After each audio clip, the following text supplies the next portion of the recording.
radio. DJ spinning, I lose control. 'Cause tonight's the night we lose all our phones. I know what you've been needing, I know what you've been looking for. Are you going to stay tonight?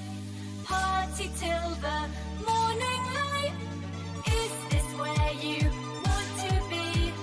From the basement to the penthouse suite, you're gonna stay tonight. Party till the morning light. Is this where you want to be? From the basement to the penthouse suite. New edition on the radio. With your permission, I'll move real slow. It's time to party, the time is here. I've got a feeling I want you near. I know what you've been needing, I know what you've been looking for. Something's wrong, the calm before the storm. I leave my room with the makeup on. The taxi, the night begins. Is it over or is it new? Are you going to stay tonight? Party till the morning light? Is this where you want to be? From the basement to the penthouse suite, you're gonna stay tonight. Party till the morning light. Is this where you want to be? From the basement to the penthouse suite.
Give me four Harajuku girls too. Inspire me and they'd come to my rescue. I dress them wicked, I give them names. Love angel music, baby.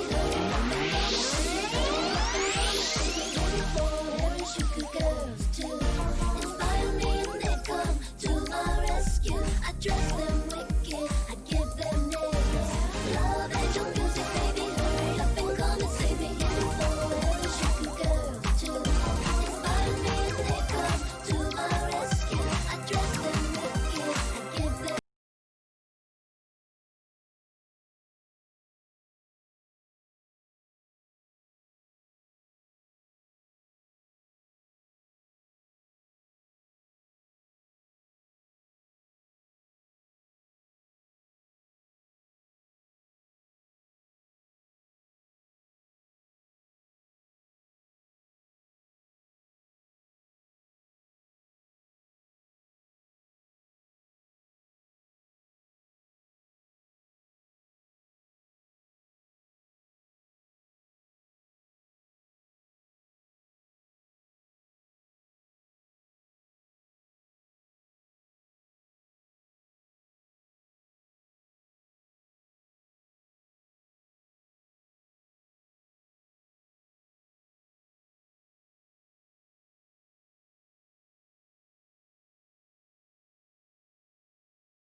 up to the rooftop.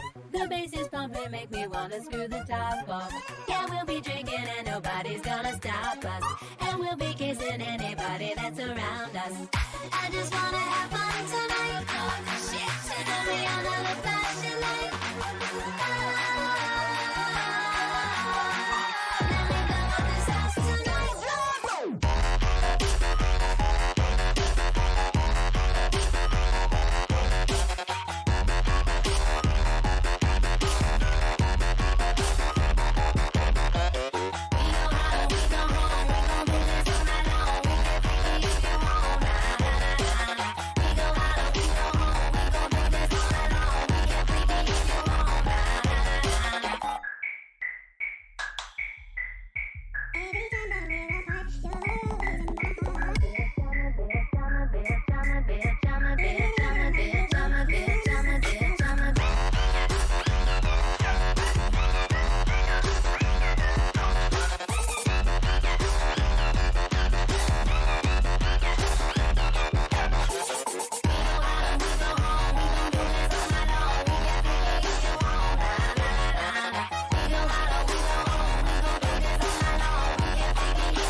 I'll be there. I always look pretty, dressed in pale. Tony Dee Dee. I'll be there. I always look pretty, dressed in pale. Tony Dee Dee. I'll be there. I always look pretty, dressed in pale. Tony Dee Dee. I'll be there. I always look pretty, dressed in pale. Tony Dee Dee. I'll be there. I always look pretty, dressed in pale. Tony Dee Dee. I'll be there. I always look pretty, dressed in pale. Tony Dee Dee. I'll be there. I always look pretty, dressed in pale. Tony Dee Dee. I'll be there. I always look prettiest.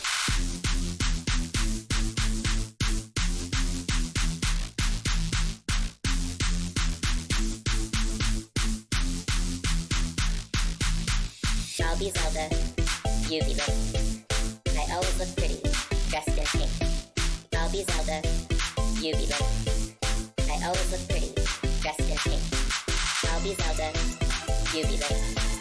I always look pretty, dressed in pink. I'll be Zelda, you be Link. I always look pretty, dressed in pink. Tony Dee Dee. I'll be there. I always look pretty, dressed in pale. Tony Dee Dee. I'll be there. I always look pretty, dressed in pale. Tony Dee Dee. I'll be there. I always look pretty, dressed in pale.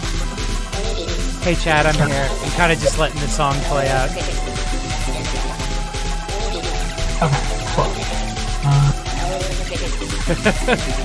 Sorry, I forgot that the song at the end of the mix that I put on goes. So I was like, I'll just let it play out to the end before I switch.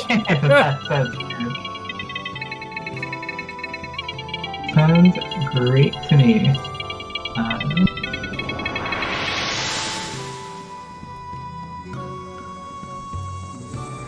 Okay, and now we are live, and I am here with Kaine Persona mode. Hi, Peppermint. How y'all doing, everyone? Let me open this up on my. Oh yeah, no problem. And I believe Chloe and Jams might join us later. They're doing a Valorant stream right now. Yeah, Adi Ailmans. What? This is the drawing that Poodlewool on Twitter did for my. I had a sheet of like my persona drawn as characters that I really like / relate to, and so one of them was Kaine. Furry Kaine confirmed.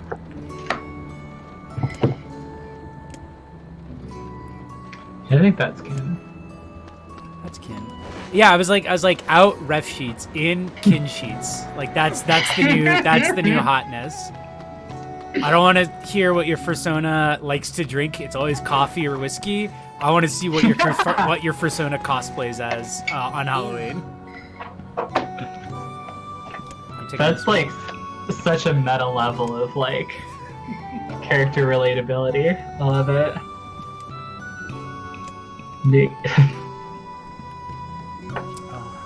I need to get food for this masked person because they're not allowed to buy food for their kids' birthdays.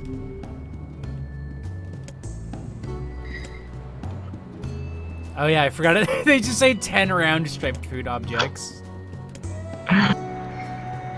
Maybe it's Kiss. Maybe it's the Kiss. chat already. Quick. Off to a great start this evening. I see we're playing Cyberpunk. Cyberpunk 2077. Yeah. 2077. I love the comma so much. See, that's what makes it so that I can't get in trouble for making it look like I'm streaming a game that I'm not. Okay, perfect. Because that's what makes it a joke. It's like the improper, like the intentionally improper, like apostrophe S. Yeah. I feel like the intentionally improper comma in a number. I think we should make that the new thing for 2021. Oh yeah, so like if you're listing like 1,000 things, but it's like you have the comma like second, like as like the second numeral. Yeah. Right, for like no reason. I think we could do that. Like we could throw that into dates and times and stuff. Like I feel like there's some really good potential. Oh yeah, like 4,20 space right. 1969. Or it's like, oh, I'll see you at 11, and you write it out as 1, 1:00. 11 semicolon 00. Yeah. That's ooh, using the semicolon. Oh man, there's a lot of potential for grammar shit posting. In the near future. But yeah, I'd forgotten that I wanted to name my stream Cyberpunk 2077 at some point because I think you're still currently not actually allowed to stream it. And I thought the idea of just titling my stream the name of the game, because like the company was like, we will like take legal action if you stream this game before you're allowed to stream it. Like, yes, we will give you the game in advance. No, you may not play it. No, God. Embargoes were like, so when I was last doing game reviews, I was usually doing game reviews for like, just like, for like 7 out of 10 games and like fighting games and stuff that is usually published by Bandai Namco and nobody cares about. Yeah. And those games would have like the strictest streaming rules. Yeah, it seems really like... Sorry, Kaine's killing wolves without being asked to do so. Oh wait, what's Dark Wall? Where did I get Dark Wall? Oh, it's just a shield. Okay. Maybe. What do you think? it's a shield that freezes in place that I can't use beyond that. That spell's probably pretty bad. Yeah, I mean, considering that wolf just plowed through it and attacked me, I'm gonna say it's pretty bad. It doesn't do any counterattack or anything like that. That's kind of funny. Yeah, there's a lot of, I mean, I would say, let's be precise with our language. It's publishers, specifically, not necessarily the devs. Yeah. No, and that makes yes. sense. But yes, it's usually like I feel like Bandai Namco is one of like the most strict. There are a few others like There, I mean, some of them are, but like, it's usually like story-related stuff. They get super uptight about like spoilers and stuff like that. They usually only let you stream like the very beginning of story modes. Oh yeah. I remember. I think it was Kingdom Hearts 3 had the whole thing where it was like, we're just I'm gonna sure, like yeah. disable your ability to stream this game for moments that we don't want you to stream because they're spoilers. Yeah, that feature gets used, I think, almost exclusively at this point, almost exclusively by like Japanese publishers at this point. And some of it's like very funny because some of the most like god awful stories that I'm sure nobody cares about are some of the most protected ones that no one can ever see. I feel like it's because the people who care the most about them are the people are like those people, because it's always like the worst games that people are the most like, oh, I hope I don't get spoiled for Ninja Fuck 78. Yeah, they do have like very obsessive fan bases, so I can totally see that. Like it used to be like Guilty Gear Xrd, which is the one for like the previous console generation. That one, it had like this really long kind of like, it's a big visual novel story mode. It's technically impressive because it's like all done with their like 3D models that are like animated like 2D. So they're able to do a lot of cool stuff. So like as like a technological advancement of visual novel, it's like actually pretty interesting. As a work of anything, it is very, very bad. It is like kind of almost like it's this bizarre mishmash of like, I feel like it's like if you had watched only watched the top grossing American action movies for the past like, from 2000 to 2010, Okay. and like used that to write the script, for what is essentially magical post-apocalyptic JoJo's Bizarre Adventure.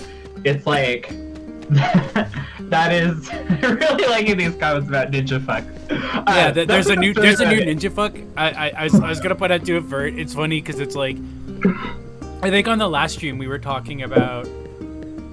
Oh yeah, people are getting DMs for like who posts on the Reddit for Cyberpunk 2077 that says you have been banned from the Cyberpunk 2077 subreddit, and then when they open it, it's just spoilers for the game. Like it's weird that like, well, we can't have people stream it because they'll stream spoilers, but it's like that is not how people get people aren't like, I'm gonna click on this stream and watch it, I hope I don't get spoiled for anything for this stream I'm willingly watching. It's like someone going on Twitter like day one and being like, hey, these characters die. Right, it's like very easy to do that. And that was the other thing, like, we'll go into the real reason later, but like, for Guilty Gear Story Mode, there were like some moments in that are very funny, that I've like wanted to show people, but like, it is still impossible to stream that, and they are like really vigilant about like copyright striking it on video, on YouTube uploads. So there's like no way for anyone to see this story mode. Except because they've got a new game coming out, they put that whole story mode on YouTube. That is so funny. So that people could watch it, because like, you know, because it gives them context for whatever their stupid plot is going to be. I mean, I will say, here's the thing. Yes? Cyberpunk is copyright struck because, or like that is streaming blocked because that game apparently does not run very, very well. Oh no, it is 100%. They are leveraging this stuff to cover up for the fact that if like that the game doesn't work. Yeah, like, and it's like on the embargo thing we were just talking about. I was like seeing this morning, like some journalist I think at GameSpot is just like getting harassed because people are like, oh, she didn't actually play the game because she only played 50 hours of it. And the game is 150 hours. She played like the main story. Like she played and beat the game, but she didn't do like the hundreds of hours of side quests. Every like, but it's that like happens. I had looked at it and it's like, oh, she wasn't allowed to start playing the game until 4 days ago. And so I did the math on it and I was like, if she played this game for 24 hours, to do 150 hours would take 6 days. Right, you don't have like, you like, this is the thing that drives me up the wall. And like, I'm gonna drop a bomb because I'm no longer a critic. Yeah. Although I think I've been open about this, is that like when I was reviewing games, it's like every game shows its hand in like the first couple of hours. Yeah, no, exactly. So, like, if you have played through halfway of the game, you are being more than generous to play that much for a review. That's my opinion. No, it's also insane to me because it's like, as a person who plays video games, assumedly as a consumer, and not because I hate video games and will play a game I hate to completion, I will, but I will admit that that's what I'm doing. I would not play more than 50 hours of a game if I thought it wasn't good. Like, I feel like 50 hours is a pretty good judgment of whether or not a game is good, because that's a third of the game's 150-hour runtime. And if I'm sinking 50 hours into it, I'd like to know that those 50 hours are fucking worth my time.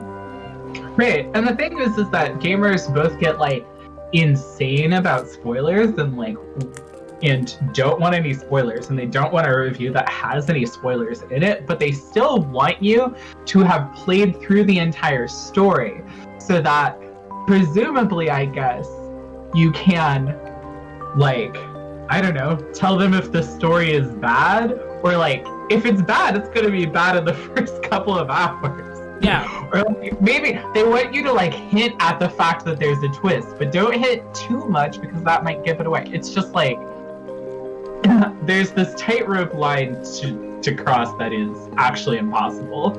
And the amount of hours that one has to invest into reviewing a game are financially not worth it to anyone. Like, it is simply a dead cost. Sidebar, chat, should we stay with Fiona or should we say, oh, we can't today and leave? But yeah, no, it's games are sunk costs. Like, like, oh, we're getting a leave. That's a surprise. No, yeah, it is insane to me that gamers have, like, that there's this expectation put on, like, games reviews that doesn't really make sense when you think of the way most people are going to engage with a game. Because it would be like, yeah, like, it makes sense to request that somebody, okay, we're getting mostly stays, we'll stay. It would make sense for, like, you know, like, oh, you didn't finish this movie, so you can't say. Although, like, you're never gonna hear someone say that about, like, oh, you didn't sit through all of the new Kevin James pick. How do you know it's bad? Right, exactly. But it is like it is still a thing where it's like gamers, like, yeah, it's like, oh, like, they need to play the game because they only played like the first 50 hours of it and beat the main storyline. They didn't do all the side quests. And it's like, yeah, but if the main storyline is bad, I don't think the side quests being good are going to make up for it. And if the main story and if the side quests are bad but the main storyline is good, the core of the game should be the core of the game should be analyzed on, like, is the core of the game, like, worth the investment? And then maybe later down the line, if it's like, okay, we played the rest of this game and that's actually better, or like, that's not as good, can be taken into account. And it's also because it's like, it's all people getting mad at this reviewer who haven't played the game because they haven't been able to. Right. So it's like, you're getting mad at her not giving it a great score, but you haven't even played it. Like, you don't know if it's going to be good. And, like, spoiler, it's not going to be. It's going to be a game you care about for 1 month, and then, like, in a year, you're going to be like, wow, that game actually wasn't very good. And then you're going to make fun of the game reviewers who gave it a good score. Right, exactly. Because that's the other thing that they want to do. Like, I'll say, I mean, I agree with the comment earlier that, also, like, it didn't necessarily matter what score I'm sure that this reviewer gave it. She was probably gonna get harassed because it's like a big, like, the more high profile the game and the more gender you are, the higher chance of you getting completely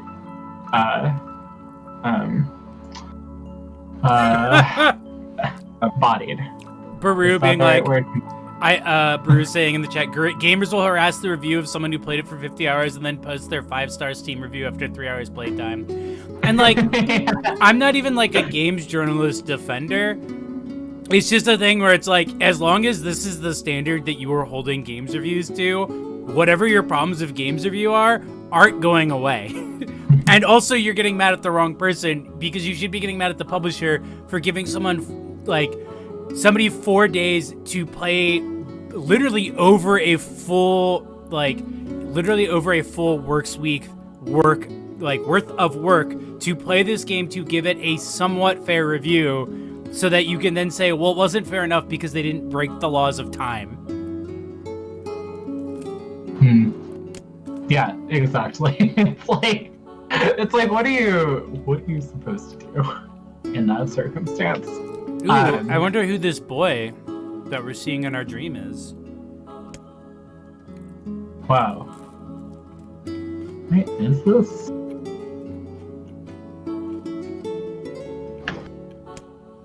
Wow. Damn, I don't even remember this part. Oh, there's like a couple text adventure parts, and I think this is one of them. Then there's an E. Oh no, he's gonna spell out sex! Get out of there, Nier!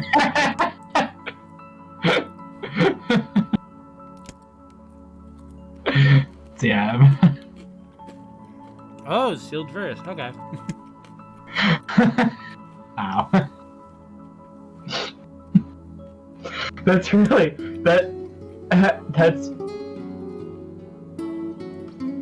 that's so disappointing. I'm really glad we saved Nier from learning about what sex was, though. He can't. His daughter Iona. It's a Harry Mason situation. His daughter Iona, he just kind of found.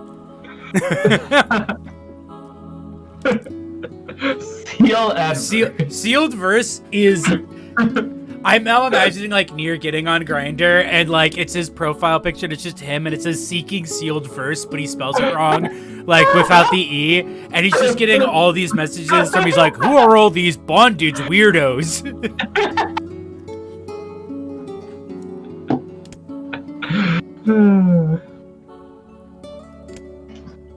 I feel like if you asked him where babies came from, he'd say a stork. He would say they come from the store, or that they used to. Okay. The thing is that I don't even want to reveal. I want you to remember that you said that comment like 20 more hours into this game. Oh, what? That? Oh, yeah, you're right. I might be wrong. Nier might learn about sex. I really am kind of judging it before I finish it. No, actually, it's well, never mind. It's kind of it would be actually a major spoiler. Oh yeah, no, I know exactly what you're talking about. Yeah, no, because I have beaten this game, but there is very much so just like the idea that he doesn't know where kids come from is essentially canon. Yeah. Yeah, let's just say that the lore will support that theory. I never thought I'd be hunting sealed verses in there. You know what? I just noticed something. Oh, I can't go downstairs. All right, remind me to point it out when we go downstairs. Oh.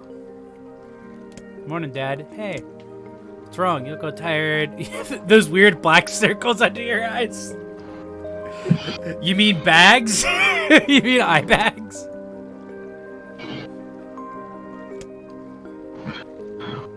She just doesn't know. Last night, did you know? There was a boy and me, and we were playing this game together. Guess the word. I think he made it up because I've never heard of it before. How did it work? Oh, it's the same kind of dream we had.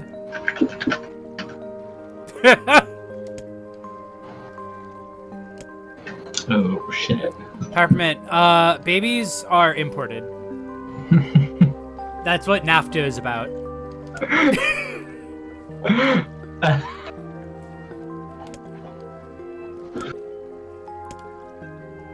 How'd it go today?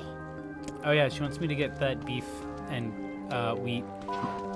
Oh, okay. His bed, he actually does have a bed down here. I was like, I think it's funny that he sleeps on the couch, but he actually does in fact have a bed. He just has 2 rooms in his house.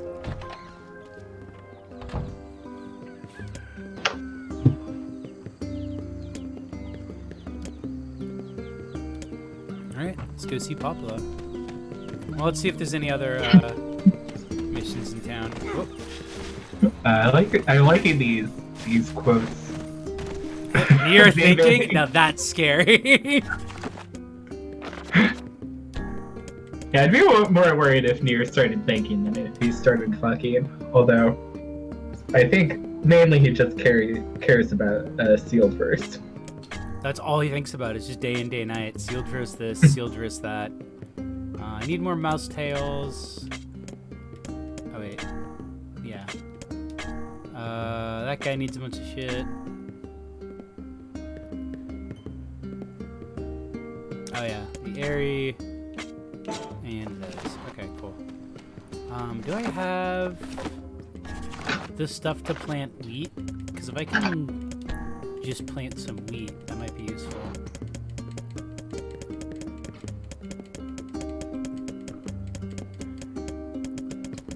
Okay, I'm just gonna go check direct. So how have you been, Avi? It's been a week. Anything new in the world of Olympia? I wouldn't know. I haven't seen outside.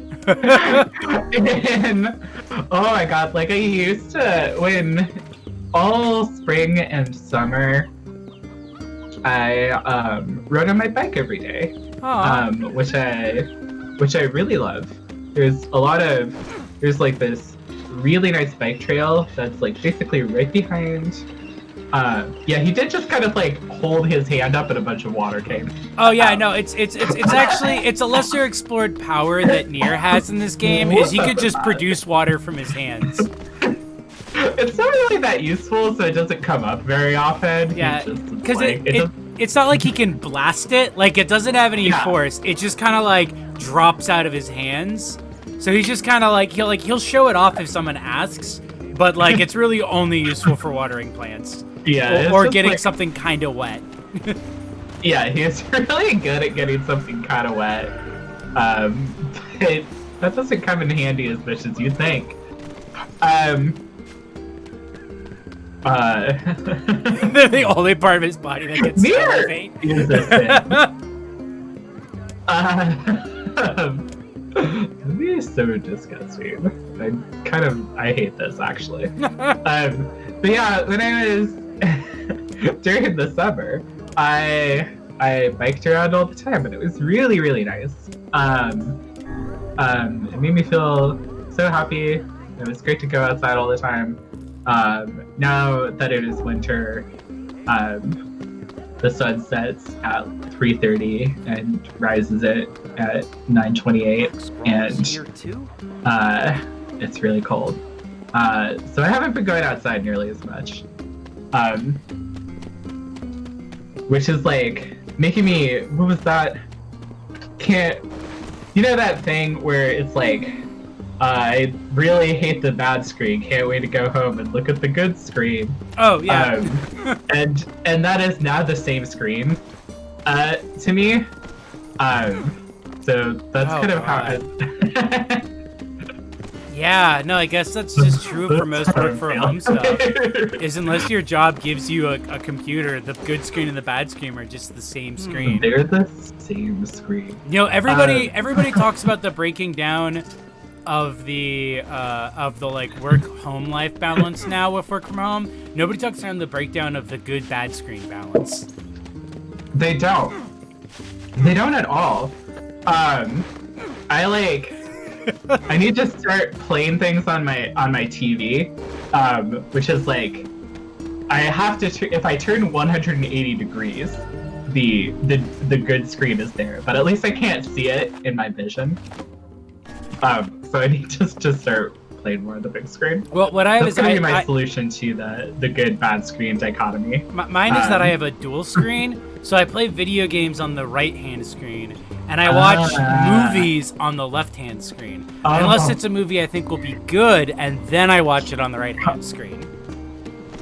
Okay, that's a pretty good solution. Yeah. Honestly.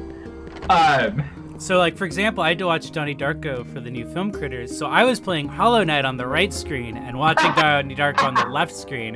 But then I ended up kind of getting into Donnie Darko, so I had to move it over to the right screen. So you can do it. No, I keep on doing that too, actually. I have like the screen that's right in front of me, and then I have my secondary monitor on like my dresser. So it's great for glancing at. The problem is that I keep on putting like chat windows there, and I keep on being like, oh, what's going on there? And then I'm staring at that instead of the comfortable screen. Yeah. Where I'm supposed to actually be doing my work.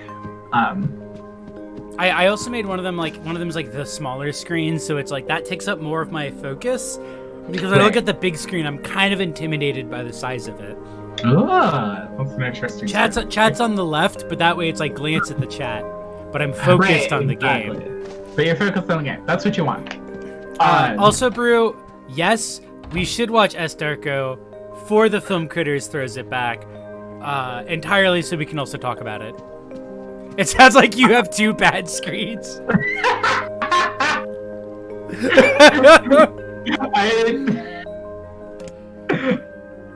Wow. Well, really, straight up, if I want to be honest, the best screen is really just my Kindle, because then I have to lay on my bed and be nowhere near anything that can tell me what's happening on Twitter. Thank God. I have never seen Donnie Darko. I don't know how I've managed to do that. I don't know how it would be to watch. Okay, so this is gonna be a crazy take. Okay, yeah. But hear me out on it. Donnie Darko, there's two takes to it. One, Donnie Darko is one of those movies that goes, I love this letter. It just says dream, someone dream. I love the Donnie Darko is a movie that goes from you love it in high school, and then you turn like 20, and then you like, oh, actually it's bad and I hate it, and then you turn like 30, and then you're like, actually it's great, and also I like Southland Tales now for some reason. Interesting. But like having rewatched it, it's like there's part that I can respect Richard Kelly. Maybe I'm fucking his name up. I can respect his craft.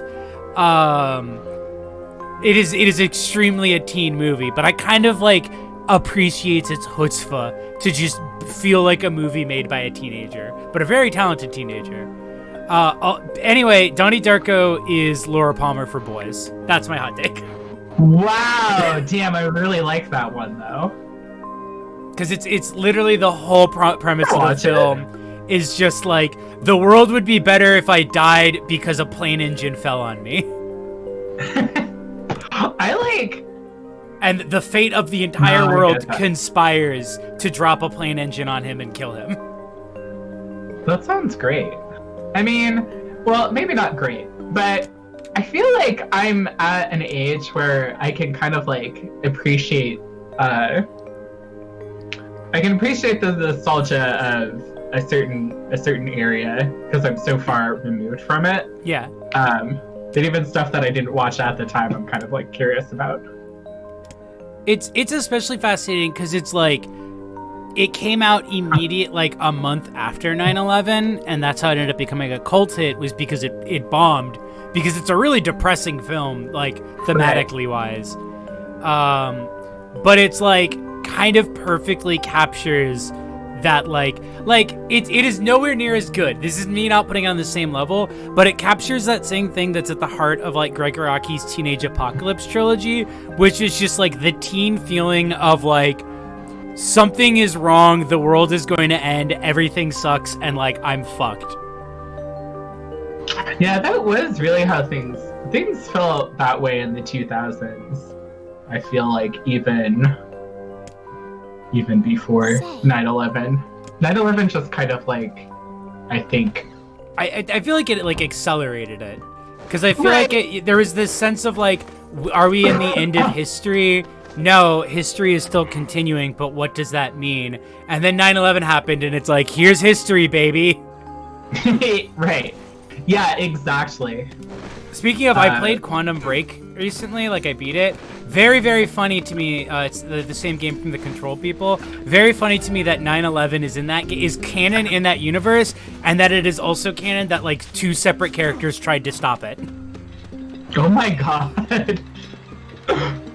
That's mentioning that is in and of itself is very wild. Speaking of 9/11, I played Quantum Break. Oh, if you like 9/11, you'll really love Quantum. Because of your interest in 9/11, Spotify recommends.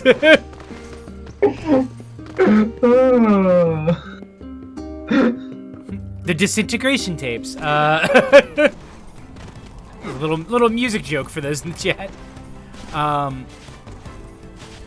Yeah, no, I gotta sit with it for a bit, but like going into it expecting it to be like an extremely annoying teen movie, and it being like kind of the annoying teen movie type that I'm like, oh, actually this is cool. Really, I gotta sit with it more, but I'm kind of leaning towards like, actually, you know what, this movie's good. It's not really that good. Honestly, the biggest problem that the movie has is that it's like, oh, to really understand the story, there's a bunch of like fucking stupid lore, but literally when I was reading it, the more I was reading the lore, the less I liked the movie. Yeah, sometimes those things are actually so much better. As this is my no, I don't feel confident in this take. I almost had a take before it was fully baked. You gotta be careful of those half-baked takes. Yeah. That's the risk of streaming, is that Yeah, you can sometimes unlearn you gotta that. cook it. You can unlearn that from Twitter, but then like, you know, sometimes that old programming comes back. We call that the bird site socialization. Right. It really and according to Janice Raymond, you know, you can't ever really move away from it. Oh my god. I mean, one thing that I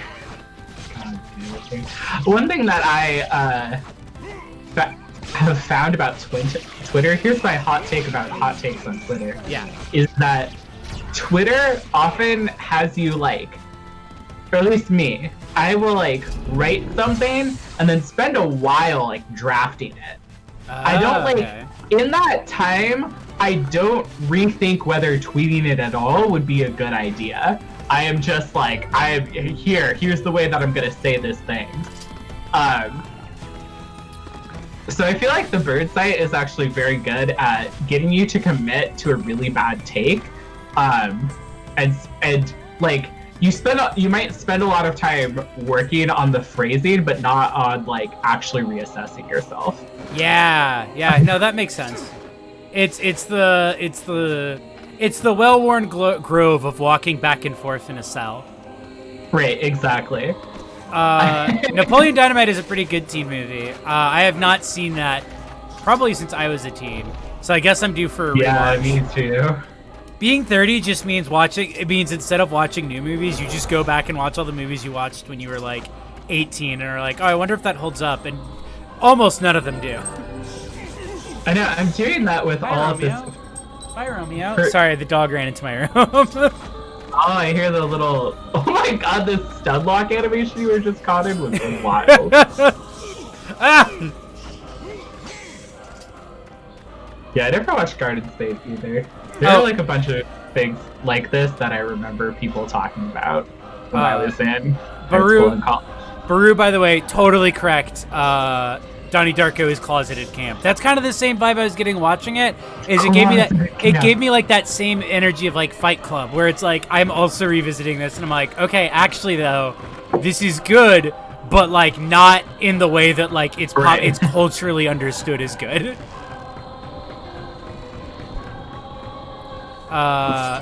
Posting is a single player prisoner's dilemma. Having watched Garden State for I think the first time recently.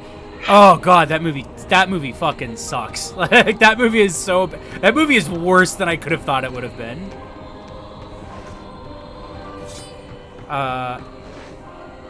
No, wait. Okay, I'm fine. Where am I?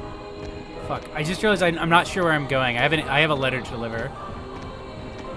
Oh, Zenzi Puff, thank you. That's all Baru's work. Blinded Fish asks, what else fits into the closeted camp category? Ugh, now this is a really good ontology. Yeah, no, I'm trying to think of like movies. It's got to be like, I mean, the most obvious one is The Matrix.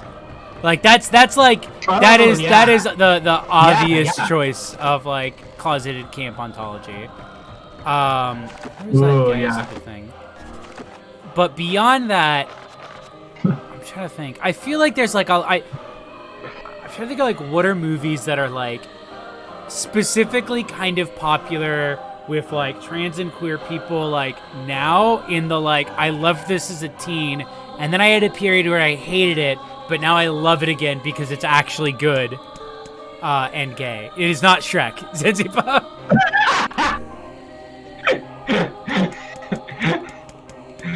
Is Shrek camp though? I don't think so. I think you could make the argument of like Fiona is like high camp. Oh yeah. You know, she's got that like Butch Queen up in pumps kind of vibe. Yeah. Belated letter. Here we go. Near the village chief. Okay, so I'm going in the right direction. I want to pursue this.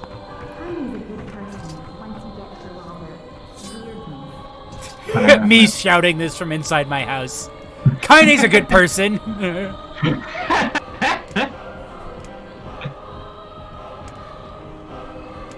Yeah, they're all in these like weird bunkers too, aren't they? Yes, you were right, Bryce. I find it difficult Sure. to determine who is right at this point. I wonder if these are meant to be like modified some things. I would maybe argue I would need to revisit it, Blair Witch Project 2. Because that movie is like deranged. I just really like that movie, honestly. Is Some Like It Hot closeted camp? Some Like It Hot is just camp, unfortunately. Yeah, I was gonna say that's just regular. Yeah, that's just regular good old camp. Oh, I maybe remember I did love that movie as a kid. I thought it was really funny. I could see like Chasing Amy being closeted camp, but specifically for trans men. Okay. Because I could see there's the identification with Amy in that weird, like, lesbian, gay, like, whatever, but it's, like, actually, like, you are attracted to this guy because you're just attracted to shitty dudes because you're just a gay dude who hasn't realized it yet. Mm-hmm. The only people I know who like Chasing Amy are trans masks. Exactly. That's exactly why I was thinking it. I was like, everyone I know who really loves Chasing Amy still are trans masks. Okay, wait, the chasing anime typo I really like. The trans dude phenotype is like, if there's shitty boys involved, trans dudes love it. And that's what we love them for. Ah!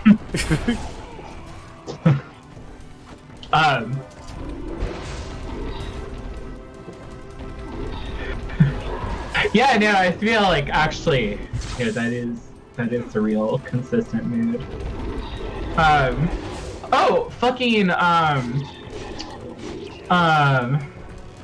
Interview with the Vampire, or is that just regular camp?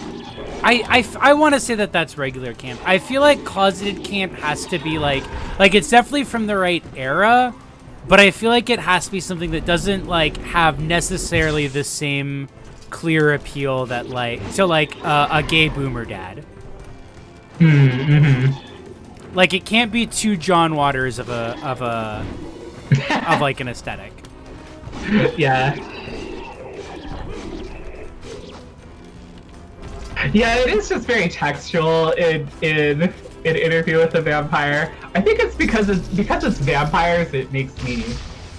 The vampire thing kind It's of automatically yeah. clear. Damn it. Oh, it's Lost Boys Closeted Camp. See, I feel like that again.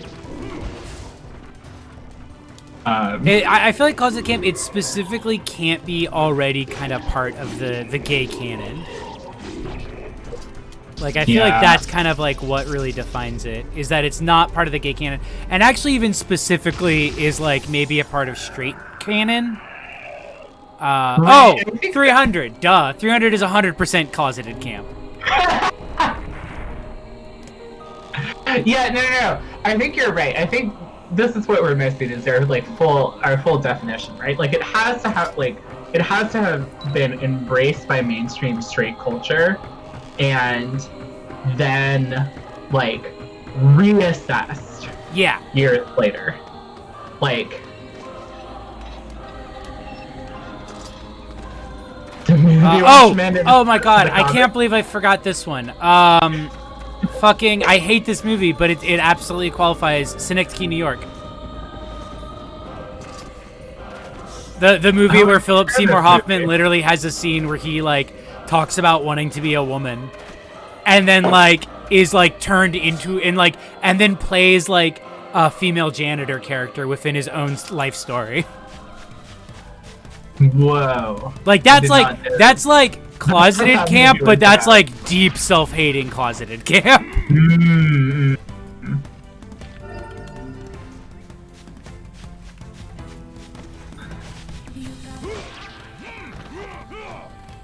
Synecdoche is like is a rough watch, and it's like unfortunately for like to me it is not a rough watch in the way of like I enjoy a rough watch. It's just kind of really annoying to watch. All right, let's go to this text village.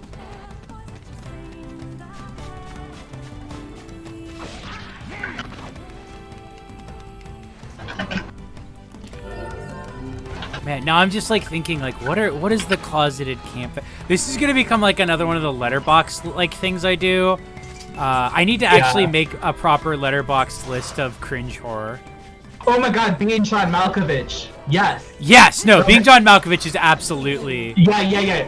That's it. Honestly, like that's why I thought of Synecdoche, New York, because I was thinking of like Charlie Kaufman movies, because I'm like Charlie Kaufman has like a lot of weird gender shit in a lot of his films, and like is absolutely the thing that like proto-queer teens like fucking love, and then you kind of like guiltily love again as an adult queer.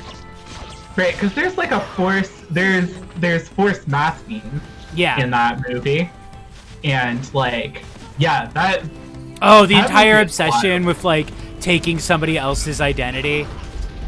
Yeah, and there's that lesbian couple who like one of the like who was like one of them only wants to fuck as John Malkovich, but they have a kid and then they like raise that daughter together and oh my god. Oh god, I completely That's like the end of the movie is that they've like created the new lineage of John Malkovich by doing this in the bizarre. Yeah, I forgot about that. That was in the bizarre world building of being John Malkovich's lore. God, that movie rules. I need to. Well, maybe it doesn't. I really gotta revisit it. But I want to say that it rules. I would pull back from saying that it rules. Yeah. But it is absolutely a movie. As much as it like so badly dates it, the bit of the guy who goes up to John Malkovich and just keeps like saying, "Weren't you in that movie where you played like the R slur?" The thing about that like scene that like it makes it such a guilty pleasure to me, it was learning from this book I was reading about like 90s film people that that scene wasn't scripted. The direction for the scene was just either Charlie Kaufman or what was it, Spike Jonze who worked on that as the director. Whoever was working on that scene basically told that actor to just try to mess with being John Malkovich as much as possible in that scene. And so the way he came up with that was that he was just going to say the R word as like the R slur as much as possible. And that's why John Malkovich looks actually like put off in that scene, because he was not expecting it because it wasn't scripted. Oh my god. Wow. It sure is quiet here. Such silence, but there's trouble on the way. I'm sure of it. Oh, the Fast and the Furious what I series love is about absolutely this place. closeted camp. You're such an optimist. Yeah, I think so. I mean, And I could buy the T for T read on Shark Boy and Lava Girl.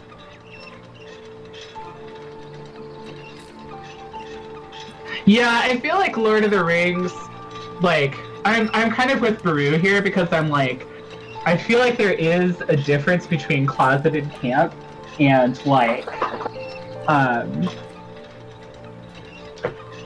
and like stuff that gays are like get like really into over like fandom stuff, you know, like the sort of projecting rather than closeted camp per se.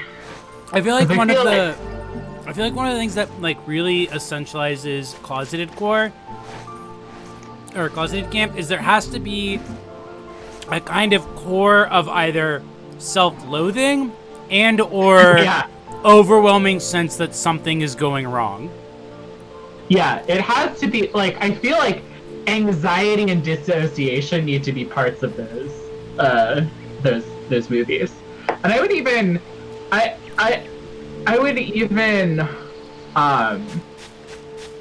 maybe go further and say it's kind of like this idea of closeted camp is kind of like we have one feeling about it and then it turns around. Being like with Lord of the Rings, I feel like if you were putting your Fujo goggles on for Lord of the Rings, like They've been on. and then you later like realized you were gay. That is you coming out of the closet, not the movie. Yeah, I feel like that's the Right. other thing about closeted core, that like closeted camp that makes it that is that it's like it's the critical reevaluation from the process of like loving it in a weird closeted state, hating it when you come out, and then reappreciating it once you have the distance from your closeted state that you can now recognize that like actually this really did capture those feelings really well. Right, exactly. There we go. I love this. Yeah, no, I'm gonna just put together a list of closeted camp and cringe horror lists on Letterboxd now. I'm gonna start these as genre terms. Rhea Saturn came swinging with closeted pills. Yeah. Which I really 2021, we're going back in the closet. We're bringing it back. Is your name also a reference to both Fire Emblem and a game that was made by Worst Girls Games? Let's see. Homey old-time huggy version of masculinity. Actually, that's such a beautifully warm reading of Lord of the Rings that it kind of makes me a little bit more charmed. Yeah, no, that fits. That also makes sense because like Tolkien definitely like jerked off with the lads at boarding school. Yeah, I feel that.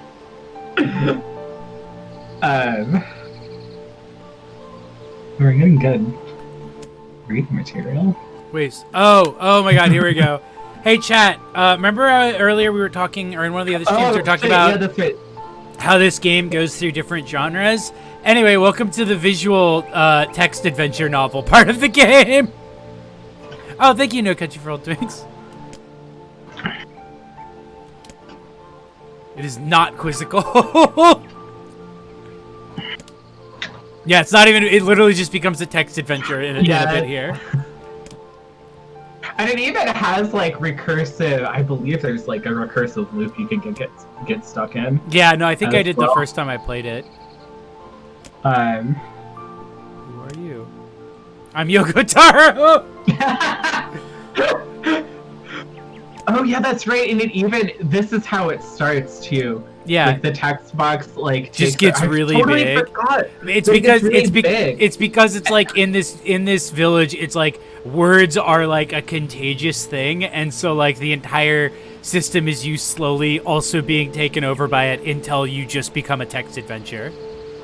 Yeah, it's so cool how they do that, and then they just like they increase the line length. Yeah. Like not even like by a huge amount. It's just like the way that they're like used replacing the text, how many lines they're displaying on the screen, the fact that they're having multiple lines, the fact that it's starting to have like descriptions. Right, there's description and narration started kicking in. Like, oh my god, this is good shit. I love this shit. And then here it goes. Right, here we got. Now we got a whole ass paragraph. The words have gotten bigger. Let's fucking go. I think you have. Ah, crap. So that means we've caught the death dream. Weiss exploded of rage. Oh crap. Oh man, Yoko Taro might be a good designer. Yoko Taro is the only good game designer in all of history. That and maybe whoever invented chess. I was actually, so there was, I'm in this fighting game chat, and it has some folks, some of which are, I forgot the bit that Grimoire Weiss is the one who can read the narration. Like, only yeah, Grimoire Weiss can read the narration. Nobody else is aware that that's what's happening. Oh, it's so good. And the student asked what the most influential game of all time was, and people had all sorts of, were having fun with it and all sorts of answers. But several days later, I realized that there is actually a correct answer to this. Oh, wait, to this? Like this section? Oh no, to the to what the most influential game of all time is. Oh, what is it? There's no video game. It's not a video game because no video game has had as much of an influence on the design of video games as Dungeons and Dragons. So it's Dungeons and Dragons. Yeah, no, that makes sense. I don't think I can think like it's kind of a boring answer. It's not necessarily It's actually a knife one. game. It is also a knife game though. But yeah, it's definitely. You would have to say that it's Dungeons and Dragons. That makes sense. I mean, and all games are striving to have the Dungeons and Dragons experience of limitless options. Right. And of like immersive gameplay. I feel like it's. In fact, I was actually thinking about this. And then we can start reading the thing again, because I was having a conversation about like why Western developers are so adverse to things like invincibility frames, and it's because like Western developers really want to be like, I want the result of two interactions to be determined by the collision of like physics volumes. Like I want to set up this super complicated math in this like the latest, most technologically advanced engine, write the math for it, and then let that result be like this organic simulationist like result to things, rather than having this kind of like good enough answer that actually feels good in a way that is like better than reality. Yeah. And I think that harks back to like the obsession with Western game design, all the way back to Dungeons and Dragons, to being like, how can we use math to simulate every aspect of this world? Like, how can we get every like interaction and every like interpersonal interaction, every like role of every like action in combat, how can that all be like reduced to a mathematical equation? Man, that's I think that tracks. I think people in the chat are arguing like what would be the most influential like just plain video game. It would be the Mario game, because everyone can point out that the Mario game encourages you to go right instead of left, and that's game design. That's a really good answer.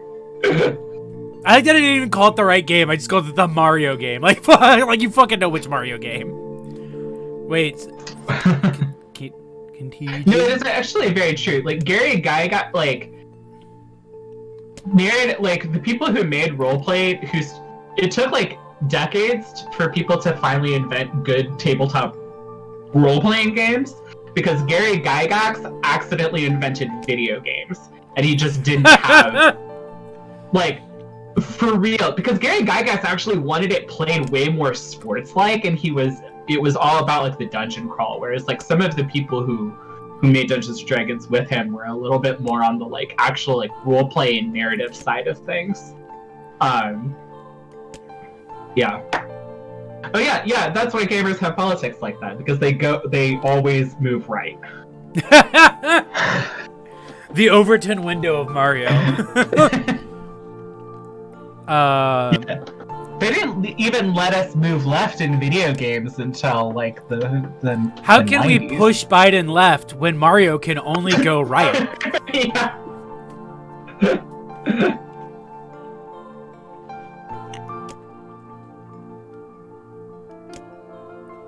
Yeah, there is like they had like a very deeply simulationist like design where they were like, you don't even decide what your stats are. You just like are born as a randomly generated person. And you just kind of like roll random stats. To do that. And of course, also a game designer like that would decide like, yeah, intelligence is a measurable numerical score that we can determine on a scale from 3 to 18. And also you Like- can do a dice roll and get a natural 20. Right. Like there's things like, I feel like stat-based measures of things like intelligence are also. So we're currently Alright, trapped that's in the the right mayor's number. dream, by the way, because we got the dream disease. It's such like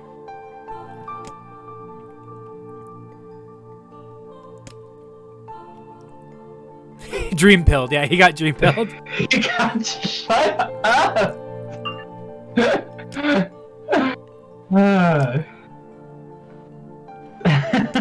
Is this AI dungeon? It slaps.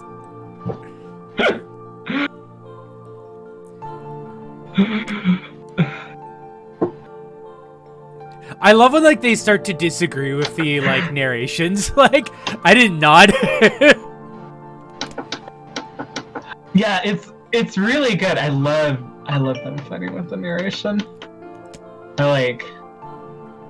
I did not think about this at the time, but there's some stuff in Heaven Will Be Mine that I was actually really influenced by this part. It's so bold too, because I influenced by this forgot. part.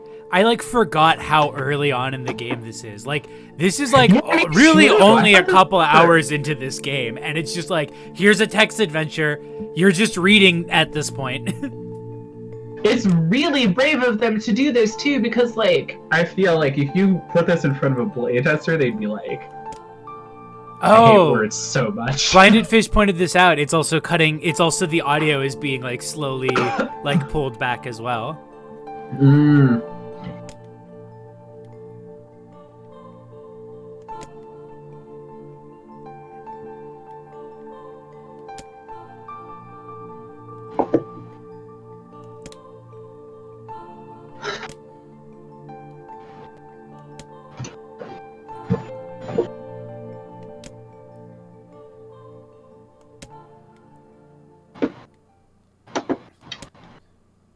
Also, like the tone of this writing is like very storybook too, on top of everything else.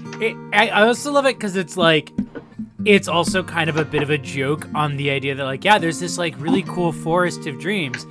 Anyway, you're not gonna get to see it because it's a text adventure.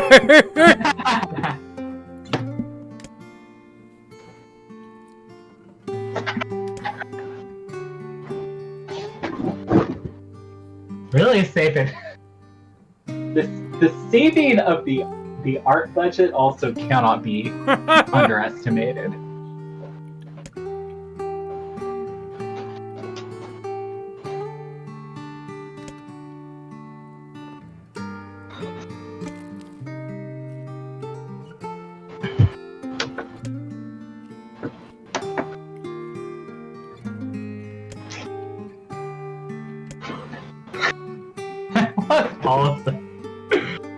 all of the dialogue from Nier, he's always like, stupid. I love that he's just like grumpy. I love like he like swears a lot, but it's like he swears a lot in a very grumpy way. Yeah, no, I love like Yoko Taro's ongoing bit of just protagonists who hate being protagonists. It's a very good acknowledgement that like I think Yoko Taro's kind of like very basic theory that like a protagonist of a video game could not possibly be a good person is a recipe for way more interesting protagonists than most other video games. Right? Yeah, it's because then in like basically every game except Drakengard, he then like takes away his main character's humanity and then finds ways to like slowly give it back to you.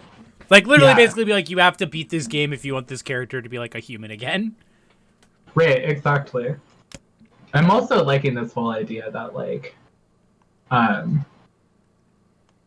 we're having like the sound cut out as Nier is complaining about this like cacophonous noise. Yeah, and like we're now being given the text versions of sound effects. Right, and it's like it's just like a really cool way of having the ability to actually like produce all of this stuff very easily and then like taking it away and doing it with another medium is kind of cool. Like, oh, the insects weren't just calling out; they were asking a question. And then I love this like Parasite Eve-ass music that kicks in. 2 with it is ideal. 3 with it is dangerous. What is it? Oh yeah, that's right. You have to do a fucking riddle. Buy my pages. On my pages, is a riddle. You can hear it in his voice so clearly too. It's so. That's the other thing I like is like Yotaro's very good at making his cartoon characters like instantly like imitatable. Like they're just so immediately easy to imitate and write.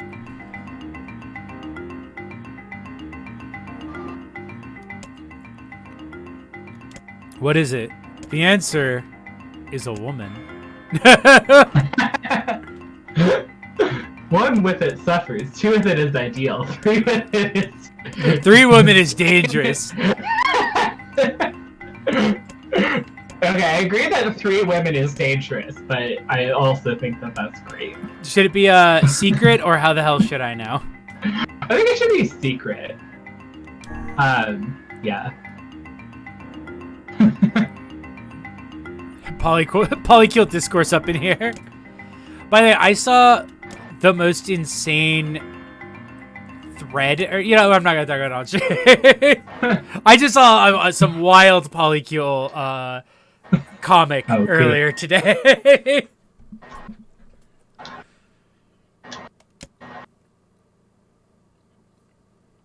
Oh, the insects are giving us a little path.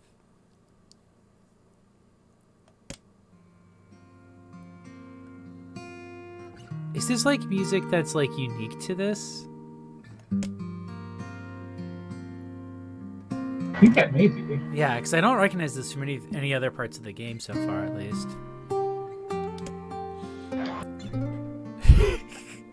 It's an unusually slow song, too.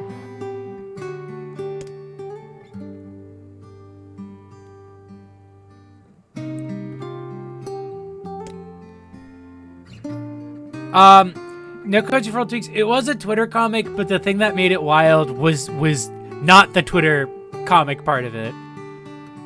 It was a comic about poly shit that took a very unexpected turn. Darkness.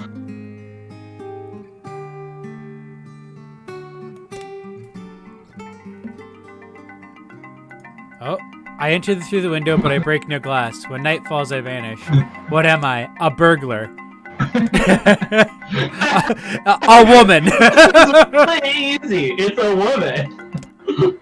A secret. A bird. I love the idea of like a bird. It enters through the window, but like it doesn't break it because it's too tiny. Tony's saying a bird equals a woman. Small. Oh, this fucking bird site.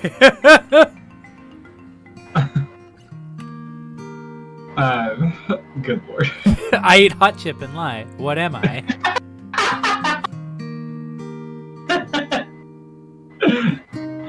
I can't cook.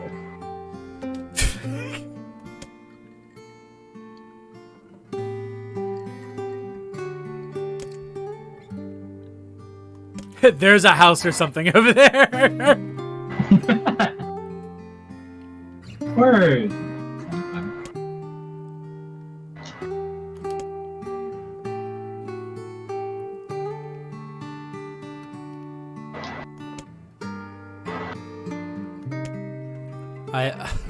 I love that he just puts this one in here. Oh my god, the classic.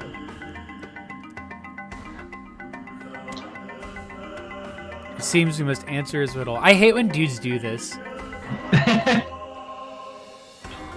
It's literally so annoying.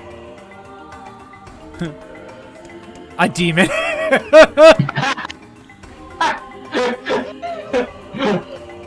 Because demons have 3 legs. They're horrifying Yeah. monsters.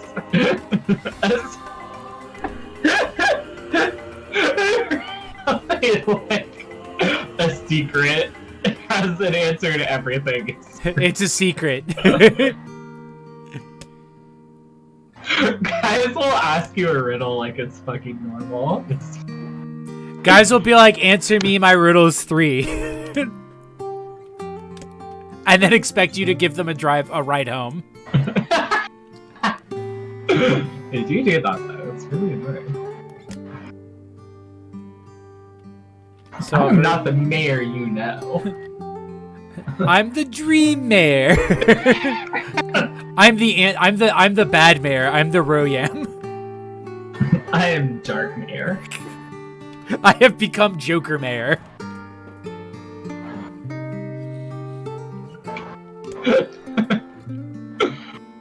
I'm going to become the mayor.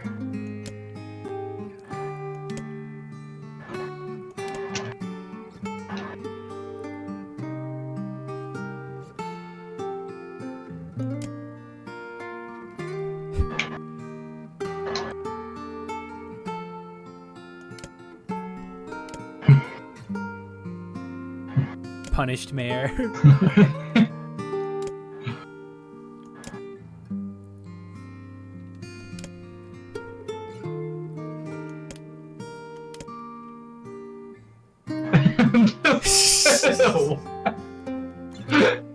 I love complaining. I love the complaining so much. I love just complaining about the logic of the game that he himself wrote, basically.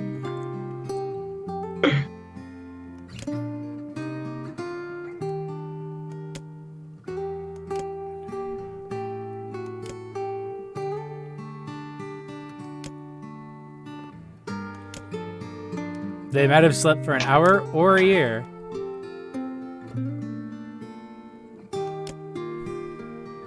And then it just slowly, like, lowers the text back down.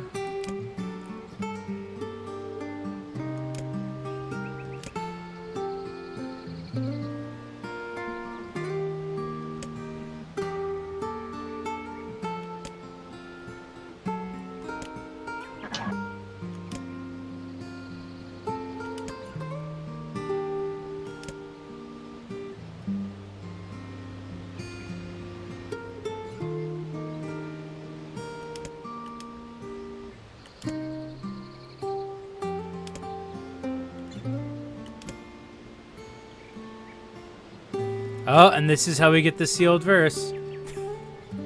We have to play more text adventure games.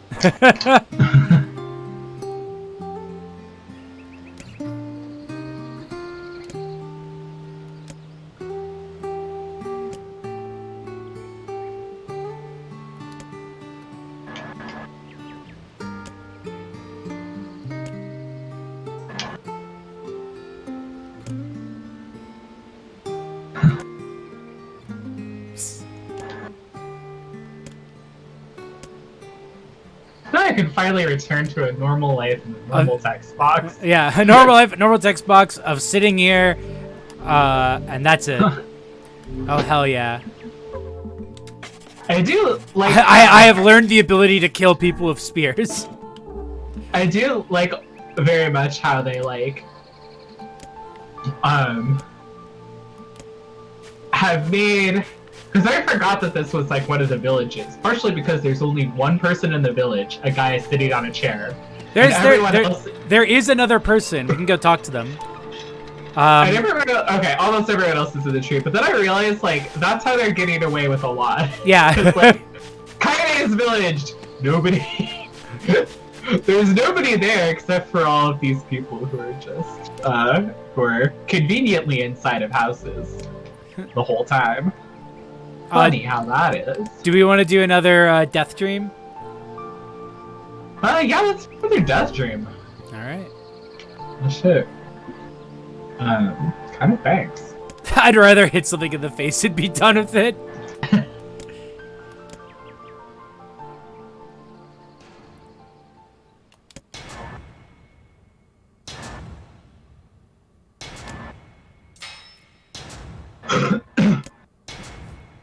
Damn, this riddle's hard. A secret! I prayed for death to come. A secret!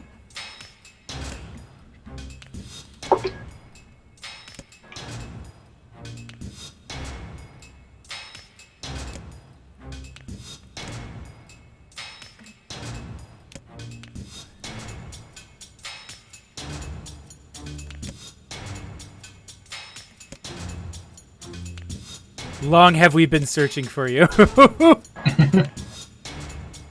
Games Director Yogurt Arrow. Yogurt Arrow. I love that it's also like this dream is told from the perspective of the person's dream we're in and not ours.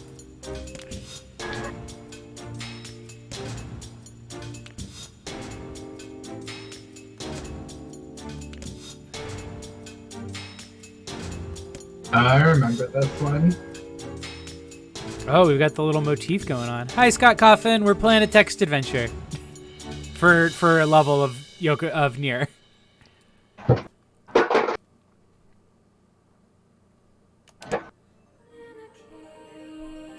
Isn't this song reused in Nier Automata?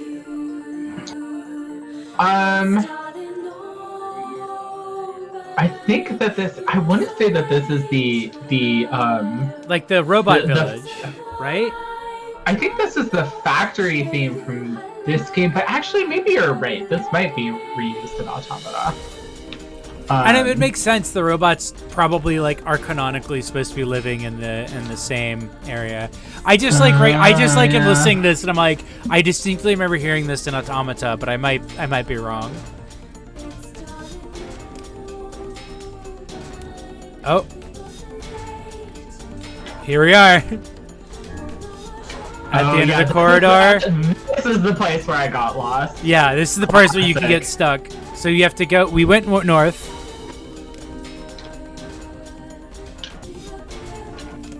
When I reach out, corpses.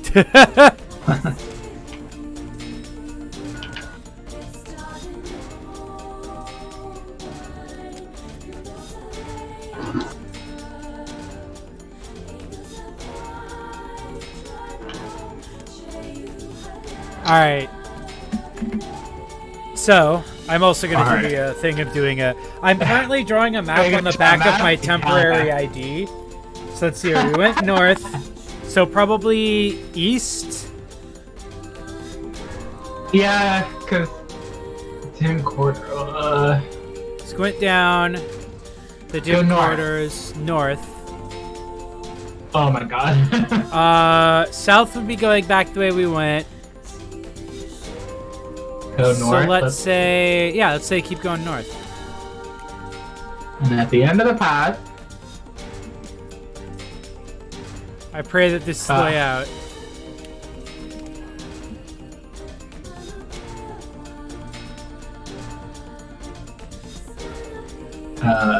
Whoa. Okay. People are talking about dick clipping in the new the new Cyberpunk. Oh, I have heard about dick clipping. You What's can wait? What's the dick clipping?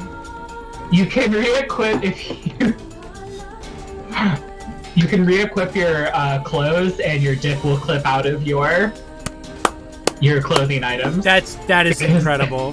now that is video games. That's video games. That's a feature. That should if they patch that out, they're cowards. That's actually great.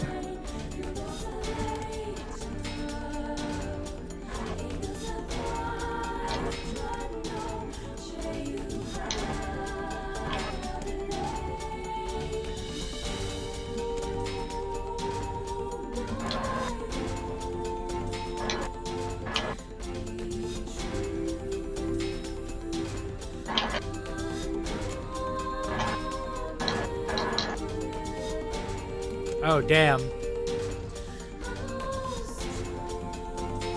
There's a row of corpses and behind portraits. Now that's fucked up. Alright. So proceed south. Alright, so I think we're back to where we were before. Alright, let's just go east and then west. Okay. That's my opinion.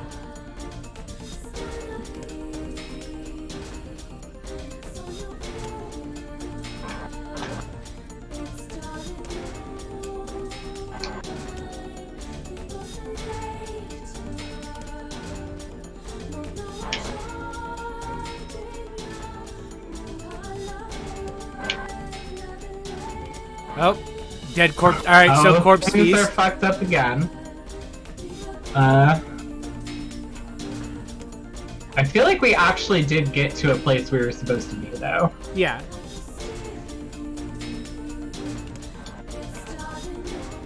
Oh no, the seats were spiked up. That's why the people died.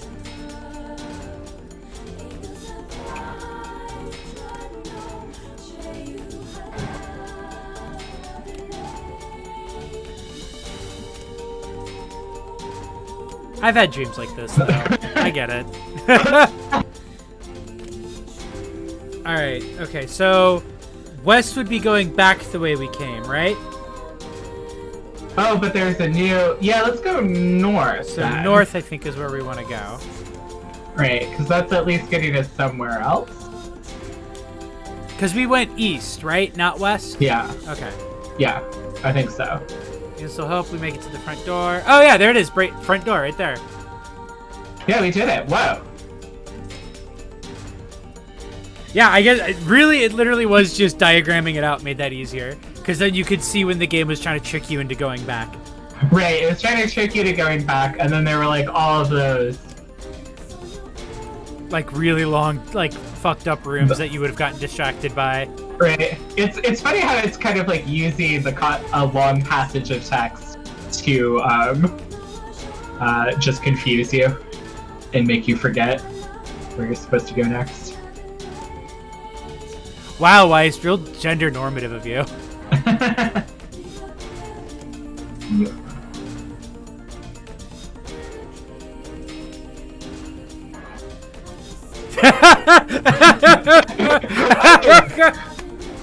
We set forth to our awakening, huh? Yeah. Just, it's like, oh, we're not going to learn any more about the torn dress. All right, fine, whatever. I only just saved your life. And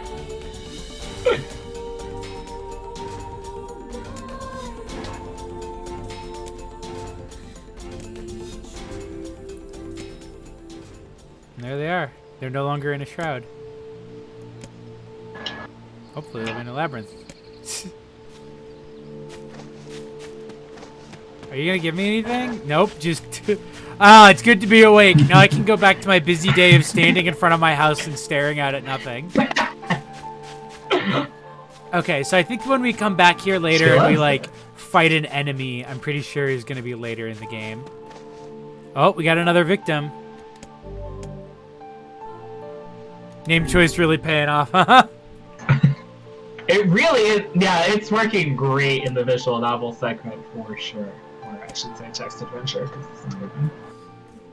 All right, getting my temporary ID back out in case I need to diagram more things.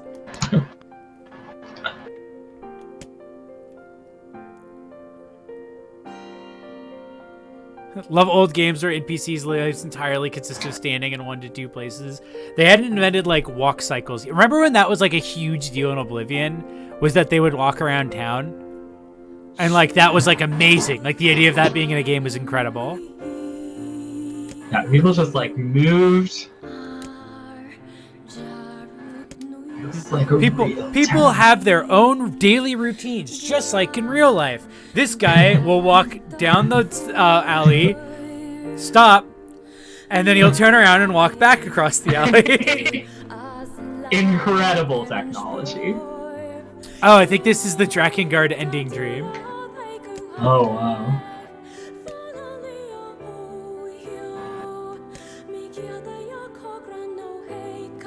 Oh, maybe. I'll find out. Was it Morrowind or Oblivion or Daggerfall that had the NPC schedules? I feel like that was like Oblivion's whole like thing. I think it was Morrowind, because that was the first 3D one though, right? I think it's just that they walked around, but I don't think that they had like air quote schedules. Like and that was like the big selling point. Yeah, I think I agree.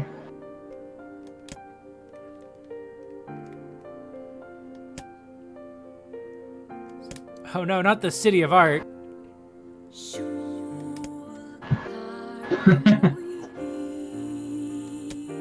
This is bullshit.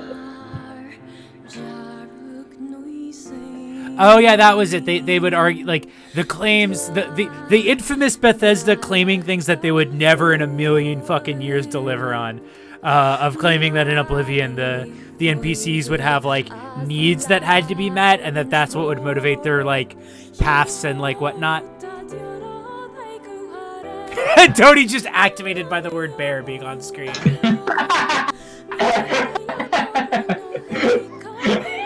It was specifically too much for them to bear. Tony. Nier, hello.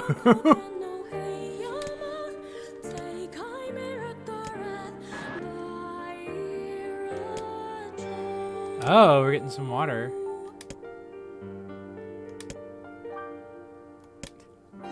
What the? Nothing but sand in every direction. Man, remember when like there's like certain things I think about a lot that in media were constantly being explained like around this time period, and I feel like mirages were one of them. Where it's just like you would constantly hear characters be like, it's called a mirage. That's why you see water in the desert.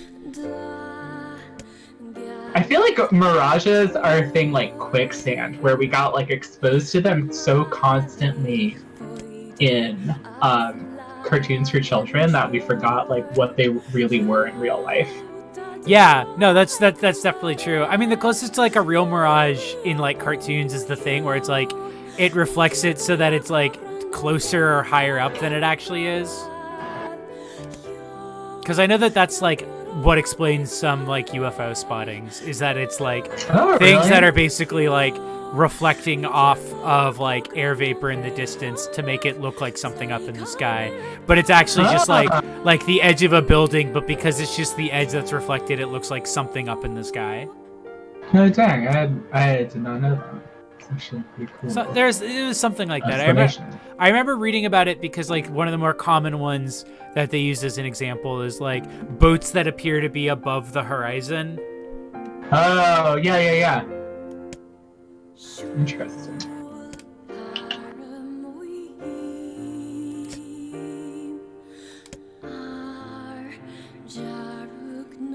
Oh, I got a drink card. I think this is the first one of the stream. Oh yeah, anybody wants you to drink tonight? I am drinking a bubble wrap IPA that I basically just finished. I've got Kraken rum and It's not quite as good cream as Dr. Pepper. Oh, drink sand. I'm not drinking sand.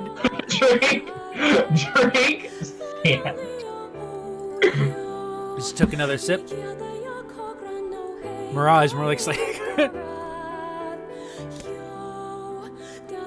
Addy, you could, or you could save up to get a start beef, which I think might be why I'm not getting as much drink cowards, is because I added the start beef option. Like, we gotta save up. Somebody redeemed him on Monday for the System Shock one, and it was for Travis McElroy. Which, honestly, great pull for the first one. Yeah, that's a really good one.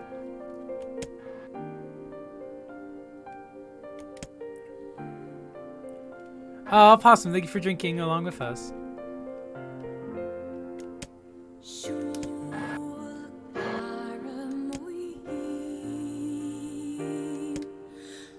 I'm hearing really good things about Pathologic 2. Oh, I'm definitely super interested in playing it. Also, Peppermint, I did get your drink, coward. I don't know if I said it.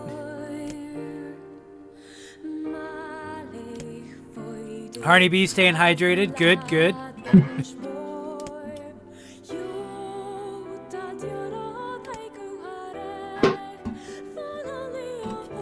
I will say I'm very excited to also start the Remedy streams now that I played Quantum Break, because of like the weird connections that all the games have, like are literally like on the same level of like Yoko Taro games, if not more actually. I like how a lot of these text adventure scenes are also like describing like the contemporary world in this really yeah, like exotic ways. Yeah, that is the thing I remember this game doing really well, is like the characters talking about the past in ways that would make sense that you would talk about it if you never actually experienced it. Like I know they refer to like trains as like giant metal boxes. Yeah.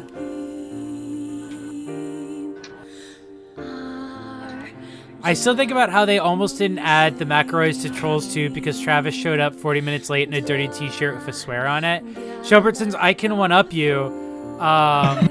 There is a song... God, I wish I could remember his name offhand. He's one of those, like, old funny song dude guys, and he did a music video about his roommate who jerked off constantly and how he was just always walking in on his roommate jerking off. Not this story. Yeah, and that was Travis McElroy. Oh, Shelbertson's the one who's... Yep, yeah, it's the roommate cum story. Breno Floss, that was it. Story. Those are words you don't love to hear together. Somebody posted the Breno Floss video in the chat, but basically it's a song, and people figured out that like his roommate was Travis McElroy. Like that is who the song is about. Wait, because I thought that there was also a comic about Travis McElroy jacking off. What? How are there? Do multiple people have Travis McElroy jerk off stories? No, the Breno Floss thing is like a song he's saying about his roommate jerking off all the time. It's the same story. Wait, was that... Please tell me that it's a wild... It's the same story! That's wild! Just from two different perspectives. Wait, but it's the same guy. He's both a musician and a comics artist, right? Please. No, okay, apparently the story inspired Andrew Dobson. Is what Shelbertsons is telling me. Oh my god! There was one hell of a jack-off story if he was telling it to his friend. Just the he made a song about it. This is the Marvel Cinematic Universe for me. It's just finding all these weird fucking crossovers of just like forgettable internet men. Good lord. Andrew Dobson is friends with Breno Floss, and he was like, "I need to make this into a comic. This is my this is the MCU to me." Good lord. We just need to get this somehow connected to the like Maddox cuck lawsuit, and then it's like it'll have everything I could possibly want. Okay, Unfortunately, I have to ask, what are you talking about with the Maddox cut law? So you know Maddox, the greatest website in the world. Yeah, I know about that. Maddox. So he's had many. Oh wait, hold on. There's a riddle. So one will speak only truth and one will speak only lies. Anyway, so Maddox had like a huge falling out with like his co-host of a podcast or some stupid shit like that. I don't know. It doesn't matter. But the point is that guy kept calling Maddox a cuck because I think that guy was like alt-righty or alt-right adjacent. Dick Masterson. Thank you, Honeybee. Yeah. So Maddox got into a multi-million-dollar lawsuit over the fact that Dick Masterson called him a cuck. And so they went to court to prove whether or not Maddox was a cuck.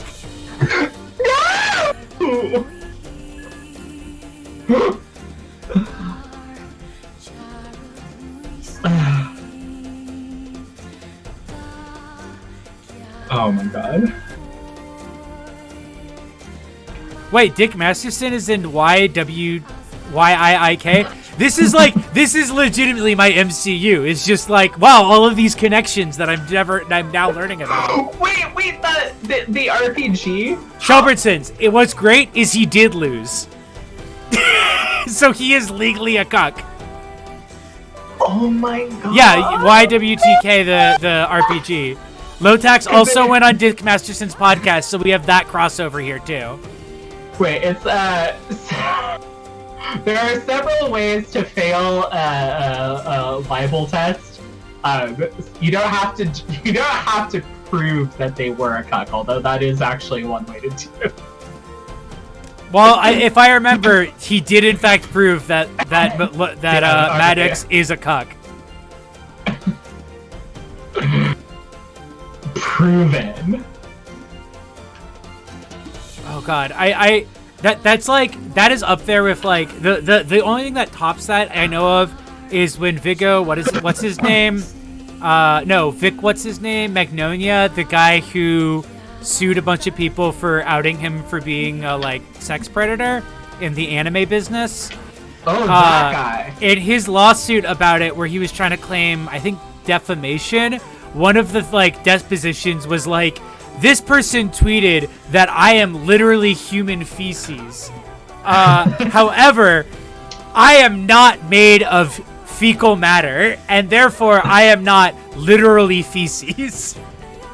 Like, trying to argue that calling him literal human feces implies that he is, in fact, physically made of shit. Oh my god. Wait, was that Vic Mignogna? Yeah, that was it. Vic Mignogna. He's a fucking Affliction shirt Genjinka.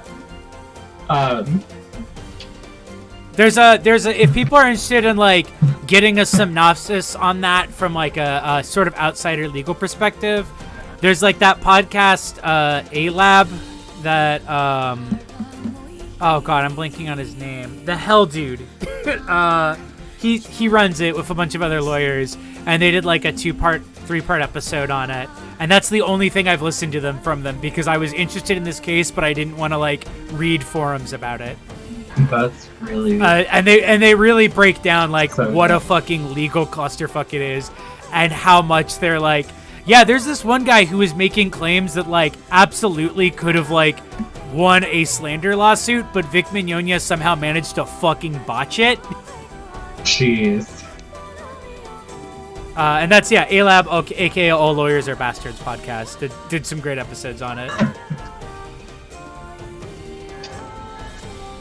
Okay, Alpha. Good name for podcast.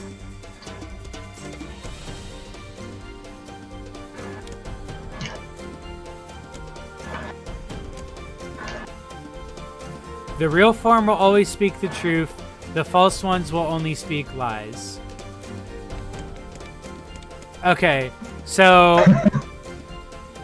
Okay, I was not paying attention. Alpha said, you gotta get me out of here. No ABO in Nier. Fuck. So Alpha said, you gotta get me out of here. I'm the real one. Beta said, no way. I'm the real one.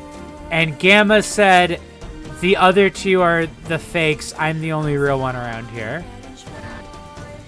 So if Gamma is the real one, I think Gamma is the only one who could be telling the truth. Right? Wait, let's. Because if Gamma's statement is false, and they're fake, then they said the other two are fake. Fuck! I wish I could reread what their statements were. Which did Alpha say was fake? Alpha didn't say any of them was fake. They said, "You got to get me out of here. I'm trapped in my nightmare." And Beta said, "Don't ignore him. He's fake. I'm the real person." And Gamma said, "They're both fake. I'm the real person." And one of them tells the truth and the other two always lie? Yeah. So I think the real one is real one Alpha then, because like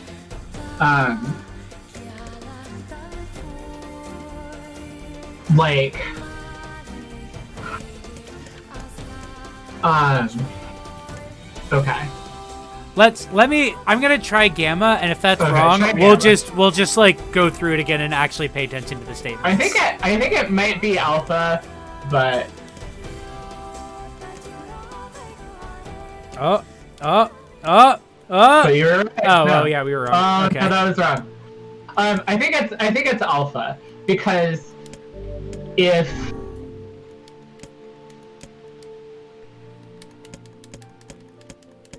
okay, so Beta said that guy's an imposter, But I'm the real one. but I'm the real one. If he is lying, then that means that Alpha has to be real. Oh, And the fuck, other yeah, one you're right. isn't, right? Yeah. So like, So- if the other one is saying both are fake, like two people are saying I'm real and this other one is fake. If they're doing that, then and their testimony contradicts each other, they are both liars. Right. So it's got to be Alpha. Okay, that makes sense. ABO is literally Ursula K. Le Guin. Like, it's because they also have heat cycles. I mean, I wouldn't say. I mean, I don't know what, like. I don't know if ABO is in. I think ABO is just simply a descendant of that sort of fanfic culture. Because, like, Ursula K. Le Guin was pretty close adjacent to that sort of stuff. She was writing at the same time there were, like. If you go back, like, the Fujo history, people were writing, like, fanfic with, like, Spock and Kirk, where, like, Spock had all sorts of, like, wild alien genitalia. Okay, here's the So there's statements. the actual precedent. So Okay. Alpha says, "You have to get me out of this nightmare. I am real. Stop lying. Alpha's a fake, you know. I'm the real one. Beta is a fake. Everyone knows I'm the only real one around here." So we know Gamma isn't the right answer. So so Beta has to be real, because if Gamma is lying, then Beta has to be real. Oh yeah, you're right. And if You're Alpha right. is lying, they're saying I am real. Okay, yeah, wow, okay. See, I thought Gamma had said both of them were fake, and that's what threw me off.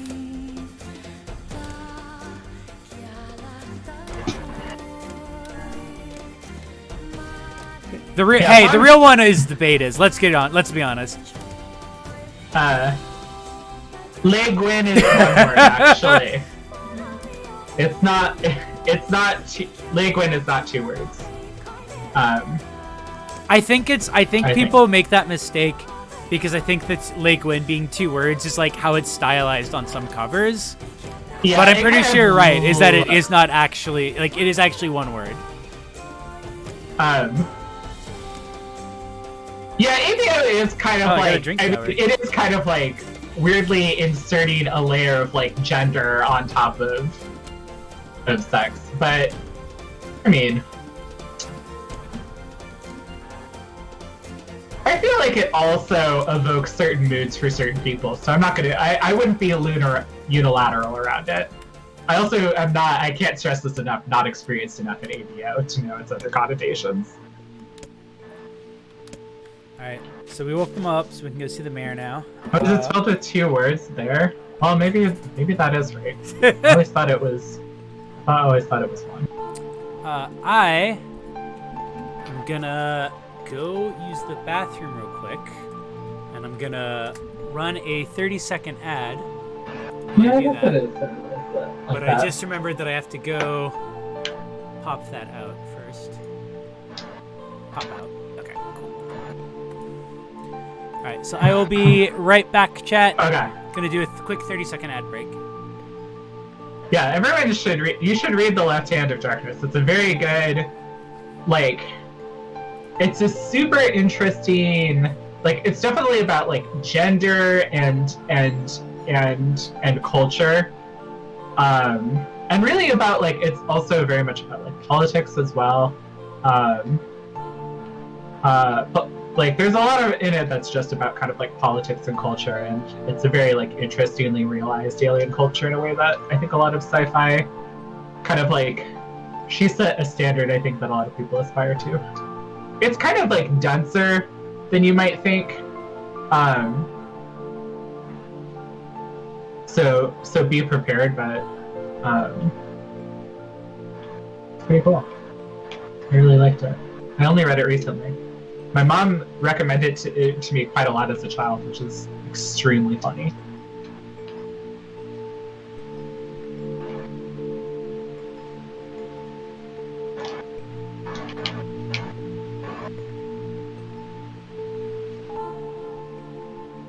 Yeah, I just saw a bunch of gamers where I assumed they were wearing really strange suits, so I assumed that they were gamers. Did you ever quote shitting on J.K. Rowling? That's godlike.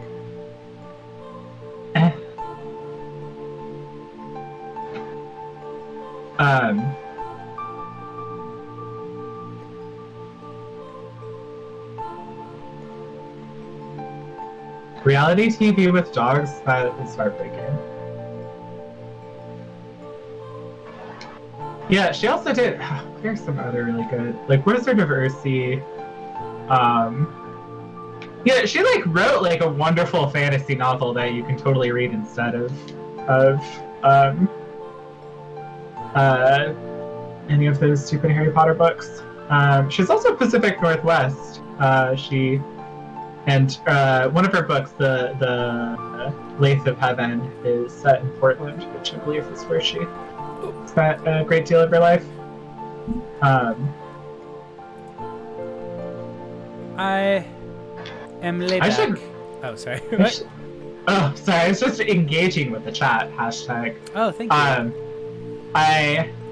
I experienced Wizard of Earthsea when I was so young that my dad read those books to me. Aww. Yeah, it's kind of like my dad used to really love to read fantasy books to me when I was a very little one. So I would love to experience that as like a conscious human being at some point. I am so glad I got back just in time to see Larger Birdie start some beef with the Quartering. Does the Quartering have more followers than me? 104K? Are you fucking kidding me? That man makes the worst fucking content like imaginable. I'm pissed. He made a Tim Rogers video. That's the first time I heard about that guy. So that guy is literally who I was basically talking about earlier, who was harassing the games journalist. Oh, it's her? Yeah, like guy. he was the one. It's this journalist that he's apparently like obsessed with, and it's literally just because like he has found that she meets like the exact right criteria for like a perfect foil for him. But literally all he ever says is like, I don't want to be like bad faith, just like straight up like made up clickbait shit. I was talking to some friends about it earlier, and I said like, I was like, if you actually want to start beef with him, I was like, the thing you got to realize about alt-right, about like dudes like this, is that you can't attack them on like normal human decency because they don't believe in that. You got to attack them on their audience. So I've started calling all of his followers click piggies. And I'm like, literally, if you really want to fuck with him, just start like, whenever his like fans start beef with you, just respond to them with like, did you remember to turn on the notification bell for Jeremy, click piggy?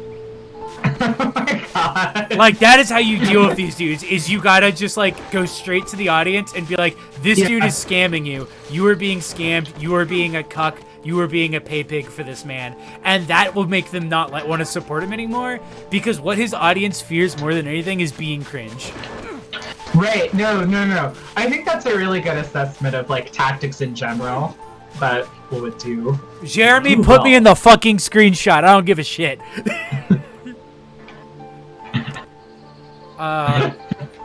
Also, like, the dude looks like he lives out of his streaming studio, which has some real, like, welcome to my law office / my apartment vibes to it. Oh, I got a new sword. Holy crap, can I really... Holy shit! Holy crap, Lois, can I have this sword? Oh, that's how you get one of the weapons. How does it compare to my current weapon? Faith. It's a little bit more. It's got a little less magic, though.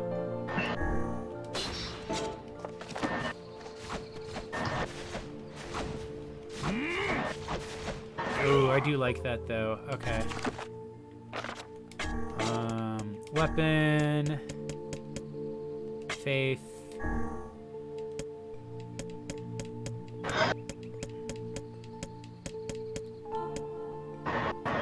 That and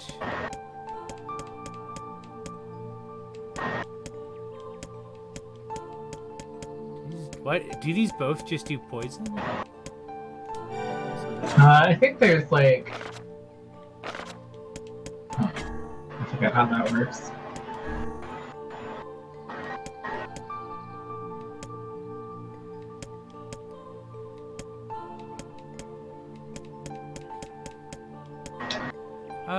Okay, if I put that on, that'll increase my recovery rate.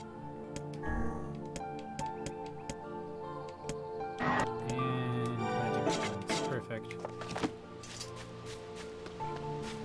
Alright, well, I guess we're done here.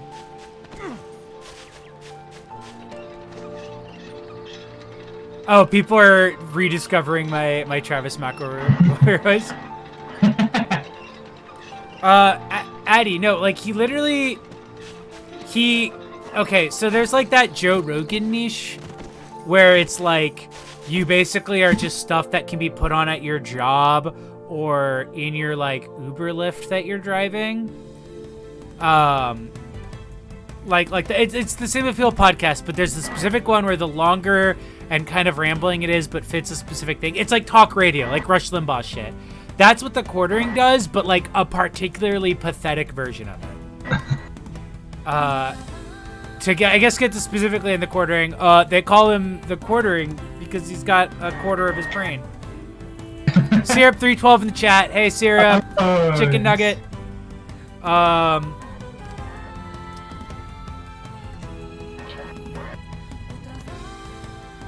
What did I see here? Oh yeah, somebody asked what the M4T board on CL is. M4T is male for trans. So it was just a board for guys cruising for like trans girls. For dates. I was hoping it wouldn't be that. Unfortunate. Come on, Kanye, we gotta go. Come on, faster, move faster. Top walk cycling in random directions. Oh. Fuck.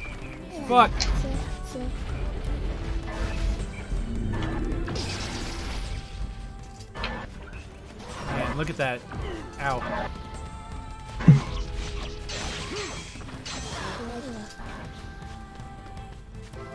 I really love their... I'm hearing it better today, maybe just because I happen to have my volume up, but there. I love the weird noises that the monsters make. Zenzi Puff, it's less so...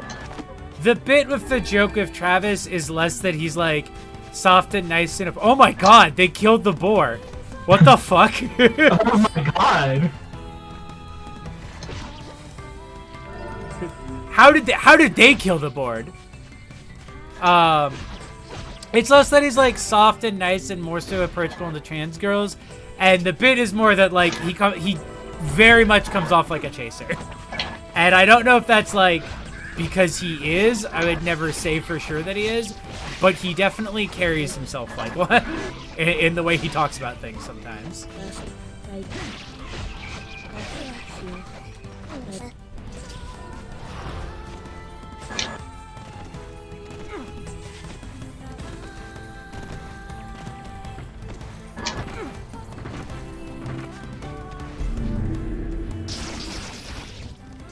I love using that attack. But I think it is time to switch to that one because I like it.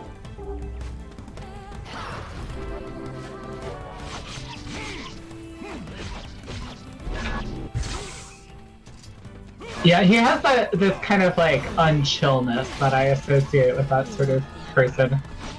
I'm like really catching up on the chat. Yeah, no, it's. I don't like to get into it because I know that people have their personal feelings towards the McElroys. So, and that is why I generally am not as mean about them as I am amongst friends. But it is not a vibe I fuck with, as they say. And that is not a thing that people will have to learn about me is that I basically don't make moral judgments. If I am roasting something or making fun of someone and it's like just on things like that, it's absolutely not a moral judgment. It's just like, yes, vibe seems off, so I'm making fun of it.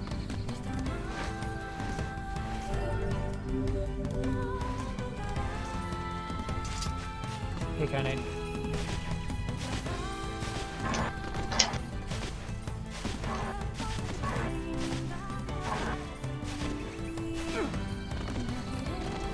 Oh my god, Travis was invited to a podcast about being gender non-conforming? That's so weird. Wait, am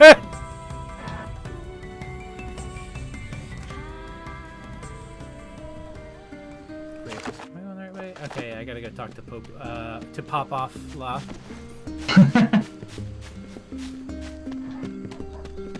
That poor girl.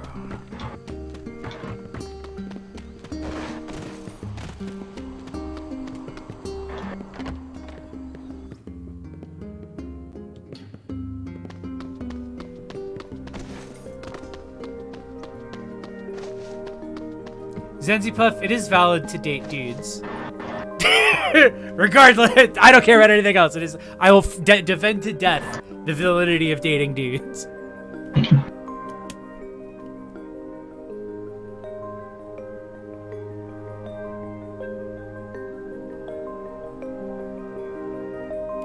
Give us an anecdote.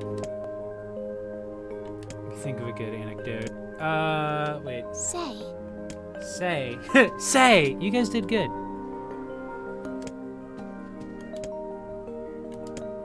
I'm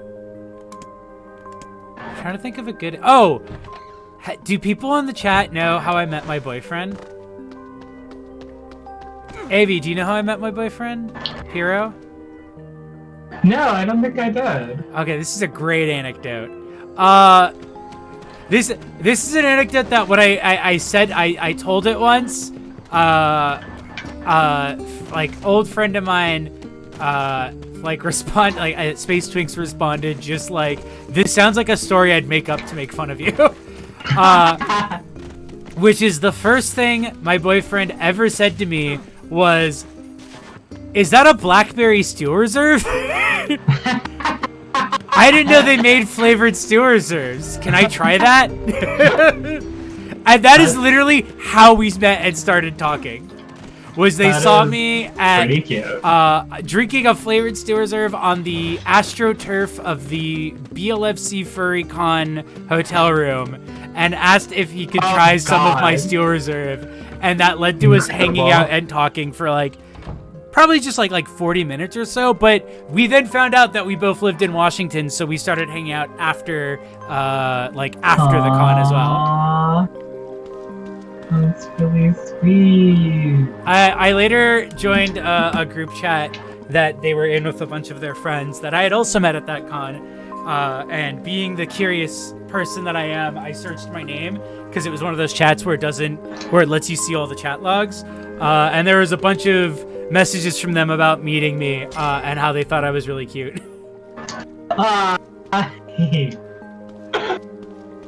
Putting your internet sleuthing to work. Yeah. That's really cute. Rookie mistake on them with the chat. Yeah, I never told anybody. I never told them until after I was done with that chat because I was like, I don't want people to know this. This is great.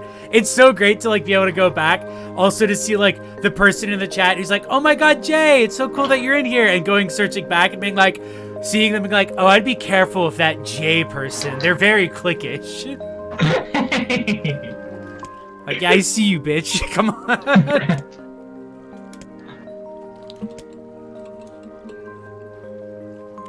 Genro, right? I miss that AstroTurf so much. Oh my god, my daughter's asking for another favor. Jesus.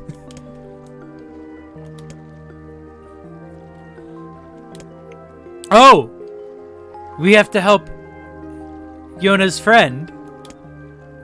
I wonder who this friend could be.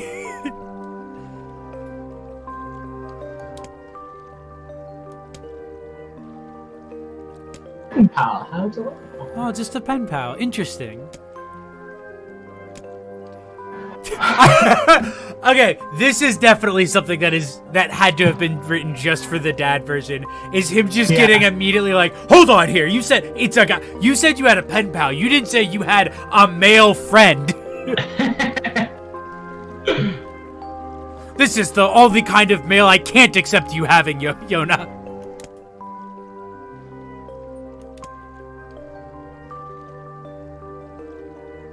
Aw, Yona calls Grimoire Weiss Weissy.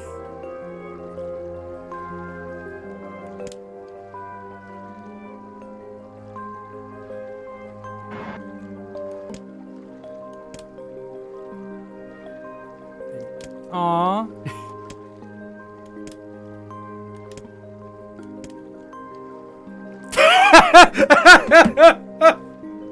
Yoko just immediately being like, a boy that you're talking to by mail who's sick? That sounds like a boyfriend, not on my watch.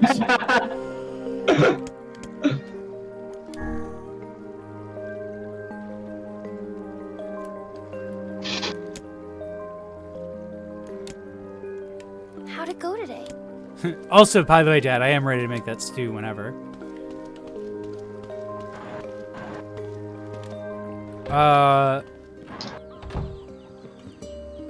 Toxmo, yeah, I'm sure Cons like will be back probably in 2021, probably like later back half of it.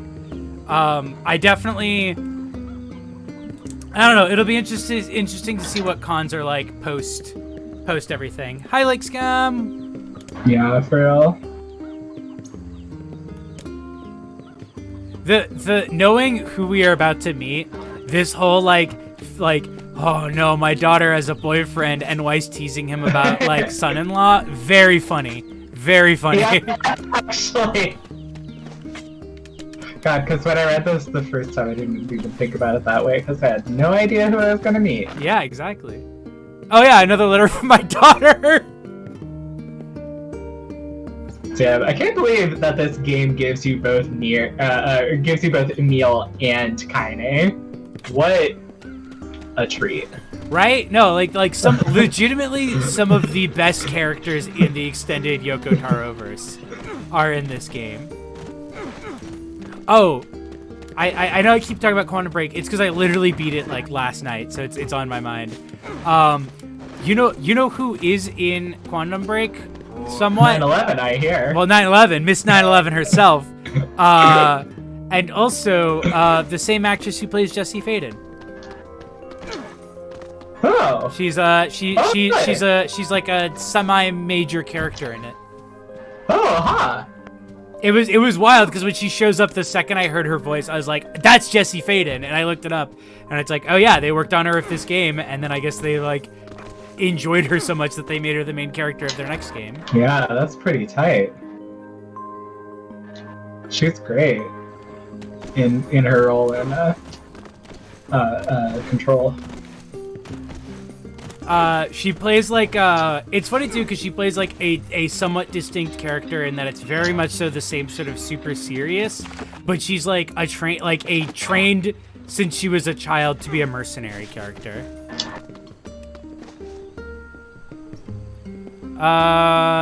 Is there an option to make the stream available to watch lower than 720p? Do you know anything about that, AV? Shouldn't you be able to change that in your settings? Like if you mouse over and you go to settings, there should be a quality thing. Well, like apparently it's not giving the option to do that to them. Huh. When I do that, I get either auto or 720p 60 FPS source. Yeah, that's what it looks like they only have. And apparently, is there a way to like set it so that people can watch it at a lower stream quality? Way to set Twitch below 720. I mean, I imagine auto would be like it would just not do it at 720p if it doesn't have the like settings for it.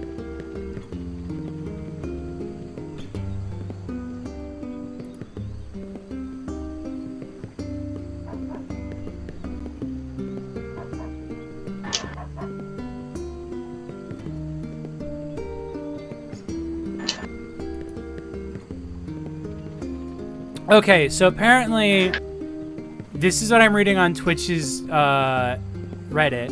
Transcoding is vaguely bound to your presence on Twitch. Twitch partners have guaranteed access. Twitch affiliates have priority access. Non-affiliates are then third in line, which means they can and will be granted access depending on transcoding demands elsewhere on the site. So basically, it's literally a completely arbitrary algorithm whether or not people can watch my stream at other resolutions.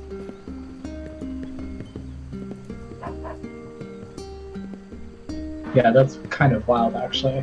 Yeah, that's actually a very weird thing that they do. And yeah, Addy, it's called transcoding. So apparently they'll make the stream like read as possibly a mab if.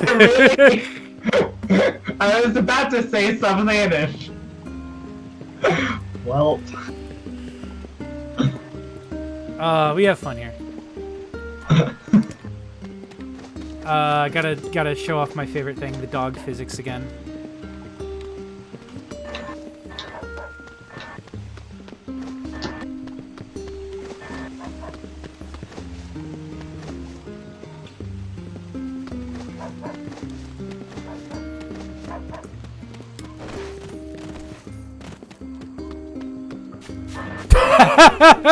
Puppazier, I mistook the dog barks for my computer making bad noises. Hey.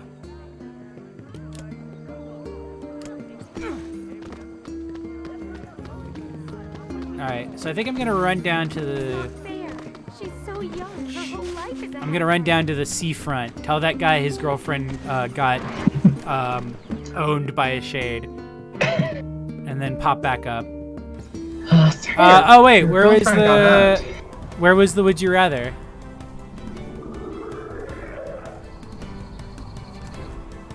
Syrup, I will answer any would you rather that you give me, but I don't see it up. Okay.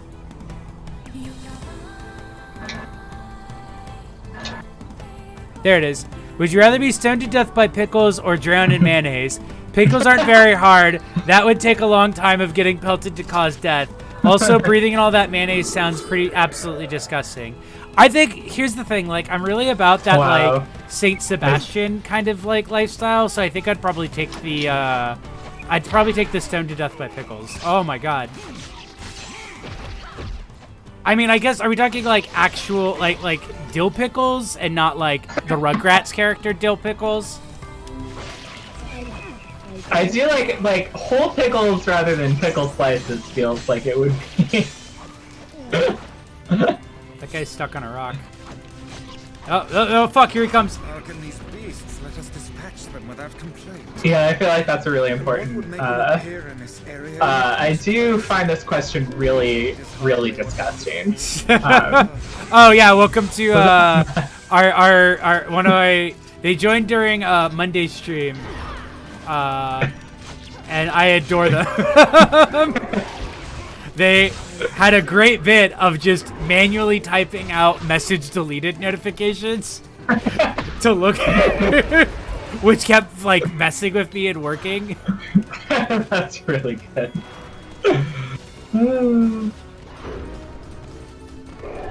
Sam, I actually do have like quite a lot of pickles in my house right now. Damn, I love how like I remember it being really frustrating, but it is so funny to watch how far you get flung every time. Oh yeah, I know, it's great. I'm a huge fan of it.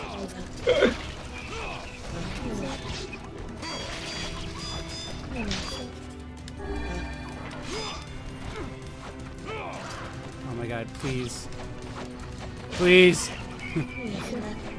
Please stop shielding. Alright. That's what you get. That's what you get for using a shield. Oh! Weapons magic level 2. What does that mean?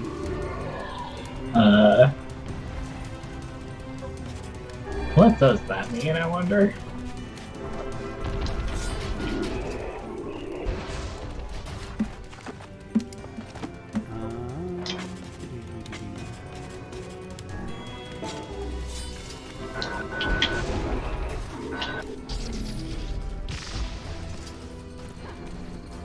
Would you rather have syrup again with the again with the sex dad questions? I feel like we've had this question before. It's really funny when somebody does an especially stupid comment. Yeah.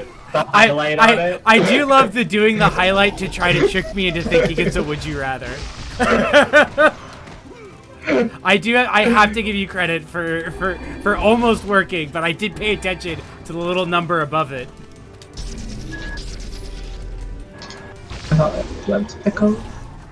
Boom, got him. Oh, look at that. Physical strength +6. Oh, that sounds pretty good.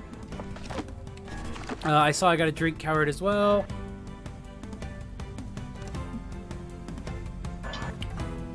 You don't get the pickles thing as a transsexual woman. I think it has to do with like it's because Spiro, right?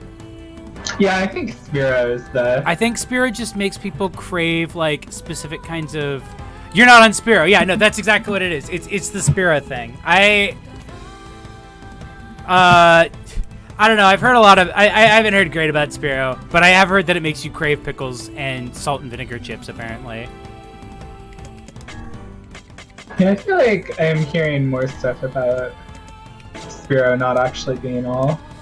So a thing I learned. It's cracked up to me. Yeah, no, a thing I actually like learned semi recently was that apparently like Spiro is like maybe not as effective as they thought it was for like repressing androgen.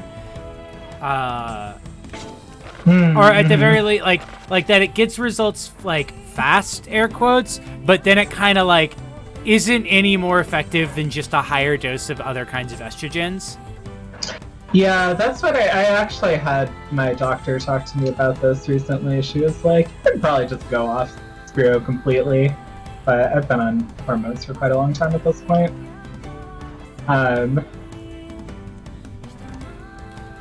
I think that also has to do with like, I know that a lot of people also swear by or against it. I am pretty sure entirely based on like personal experience. Because the other thing about it is I know that it can cause like cognitive side effects, but it doesn't seem like a lot of people have those.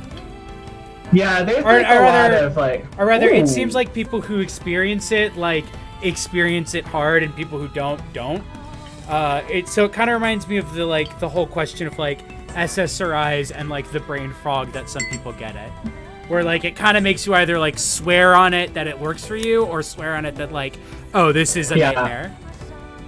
Yeah, totally. I've definitely heard similar things. I love talking weird. Progesterone is the one thing that I feel like I've only heard bad things about. I have heard mostly good, oddly enough. But really? I also don't think I know a lot of people on it. I don't know a ton of people on it, but a lot of people were like, I took it for breast development, and it didn't work and made me completely insane. I will say the 1% of the person I know who has spoken bad about it said exactly that to me. But she didn't take it for breast development. She just took it, I think, as like it was the first one she took, and it was just like, yeah, it just made me insane. So it honestly probably just comes down to like whatever the bits and parts in your brains are that HRT helps with. Probably depends on the way that's made up and the way drugs interface with that. Right, it can vary so much, I think, from person to person, you know. So like, which is like are weird and they're different. No, which is like, at the very least, I am glad that coming out of this is, I assume, a sort of greater understanding that like, oh, healthcare around this stuff should be around figuring out like what works for each person, and not just like, oh, well, this worked in the trial period, so that's what we're going to use now for everyone. Right. Right, exactly. There could stand to be quite a lot more research on this. Just in general. It's like... There's also that one site from, like, the Brazilian trans woman, I think. I think she was from Brazil, who's making her own hormones and sending them out, and they come in boxes with Astolfi on them. That's completely unrelated to anything else I'm talking about. I just think that's it. I just think it's interesting. That is wild. It is a thing that somebody I know straight up said, like, fuck, I need to order these, not because I really want to use them, but I just desperately want to own this. That's an incredible art. Imagine having the like Astolfo hormones, like that's your like backup cache. Like if something ever happens and like I have it like interrupted on my it's like interrupted. Are you fucking? I'm gonna die. Is it called Otonoko? I did not know that. That is what the chat is saying. I was gonna be like, that is Chris's sword and all of my friends my stocking stuffer is gonna be the Astolfo, the bootlegged Astolfo hormones. Good lord. You know, people are saying 2020 is bad, but scientists are saying technically 2020 is good. Oh my god. Syrup 312, I'm gonna click your link, and if it is once again Rickroll, I'm just gonna close it immediately. It's Rickroll immediately. I closed it. You didn't even get to clip it this time. There wasn't even enough time for it to load. I saw the tab name and a single frame of Rick Astley's face, and I closed that shit down. I'm on to you, Syrup. Hello.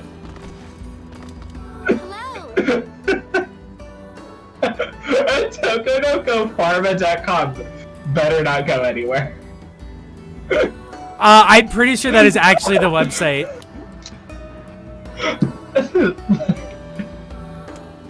Syrup, I did click it, and I closed it in like one frame. It didn't even have time for the sound driver to load to play it. Like we can keep it hidden forever.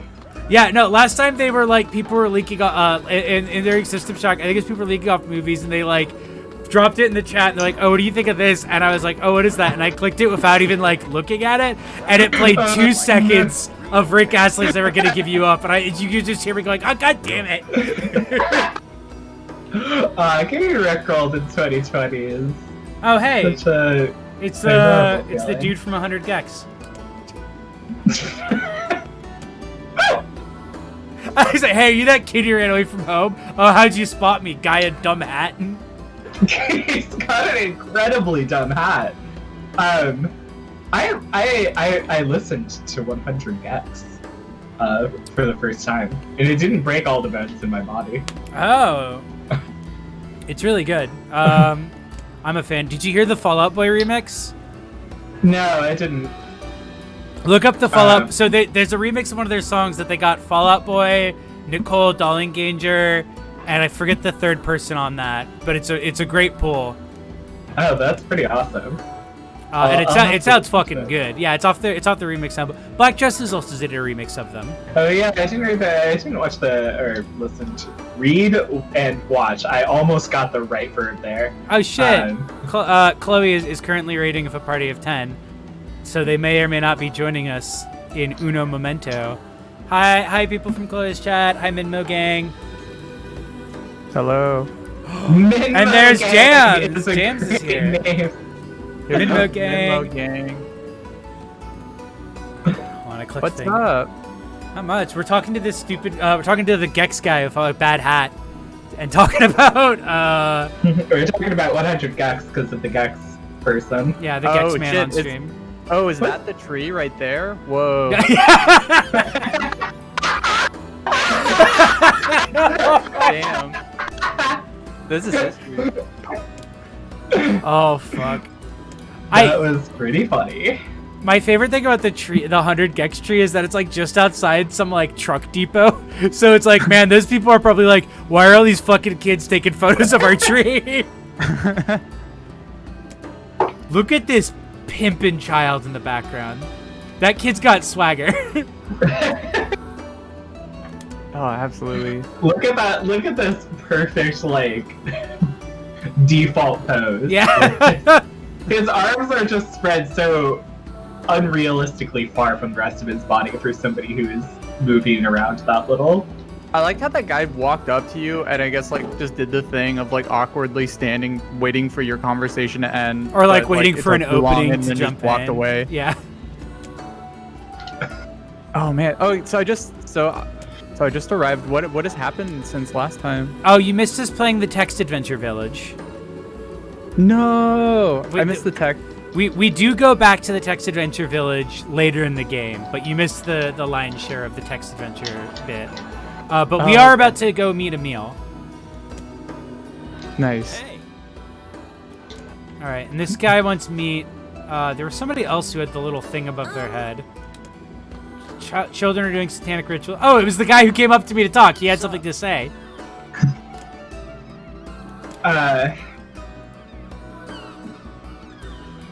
Oh yeah, we started beef with the quartering.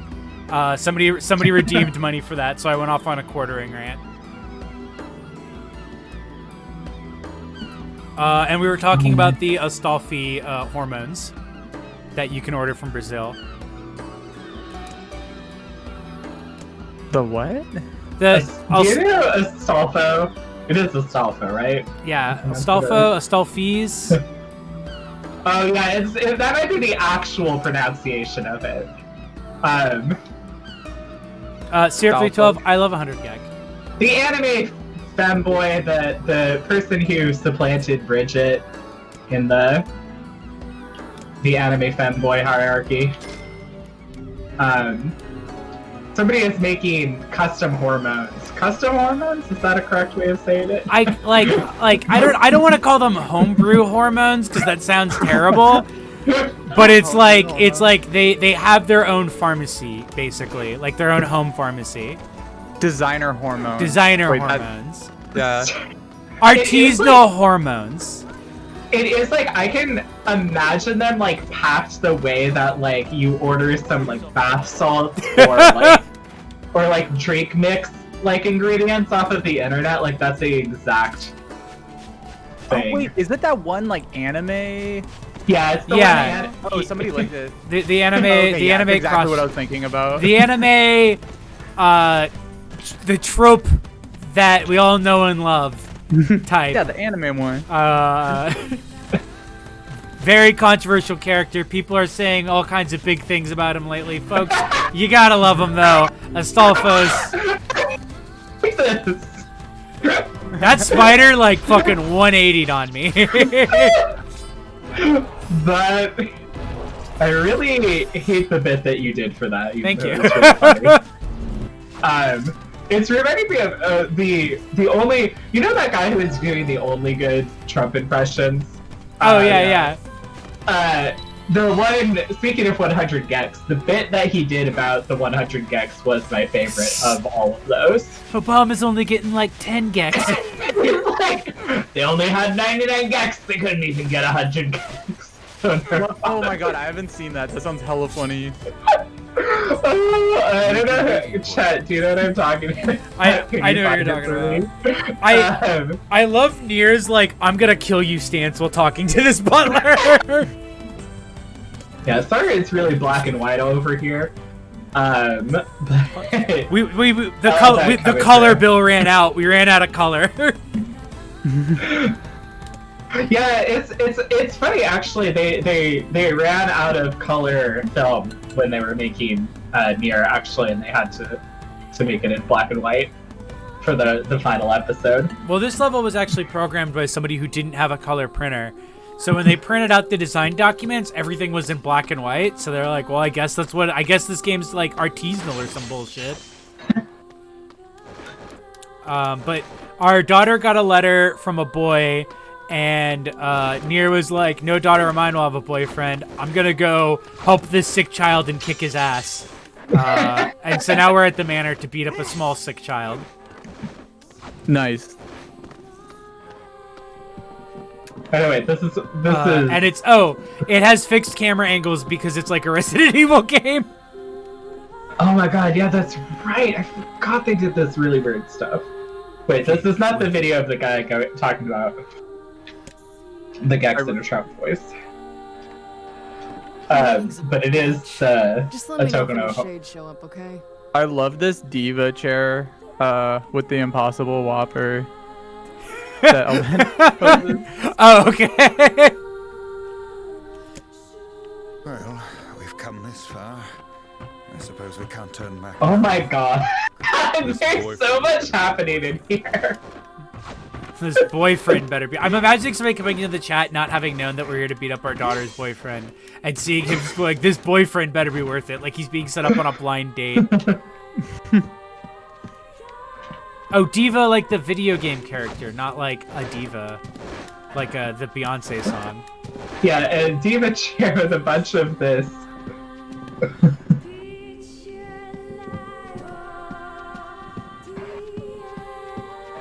Alright, I'll click. I will give it a click.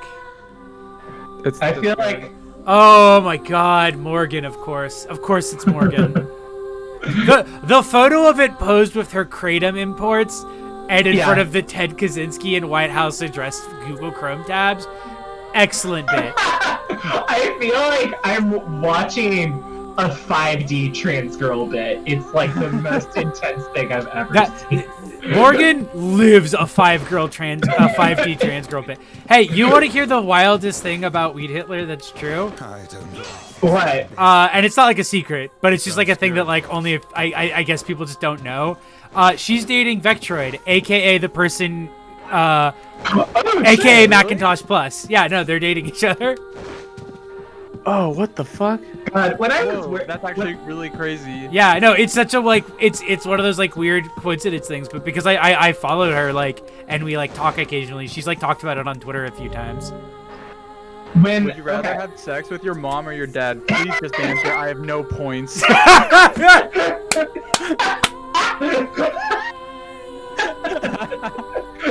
Well, I guess I don't know. I guess my relationship with my dad was fraught enough, so I guess I'll just pick that one.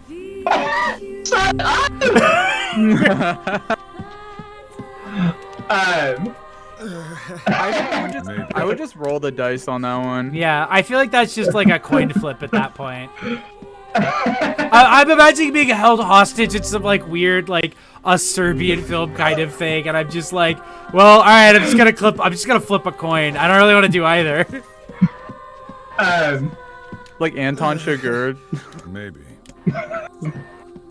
Anton Chigurh flipping a coin to decide whether or not he's fucking his mom or dad. It shows how hardcore he is.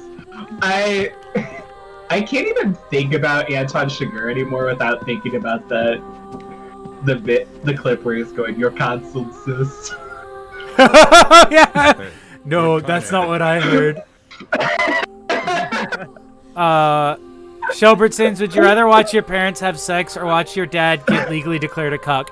Absolutely legally declared a cuck. That would be so yeah. funny. That would be hilarious. I have seen Bakshi's Lord of the Rings, but it was in the woods.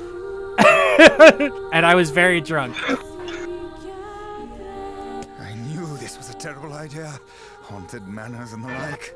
Oh, I just no one ever listened to me. So Kaine's missing now. Oh yeah, because they're in this weird, creepy mansion.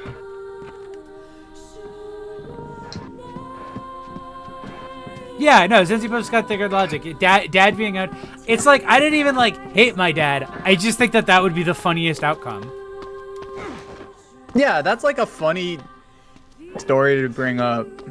We were talking about legal cuck declarations because of the fact that Maddox, the greatest page in the universe guy, had a lawsuit over whether or not he was a cuck, and he lost it, which means that legally he is a cuck.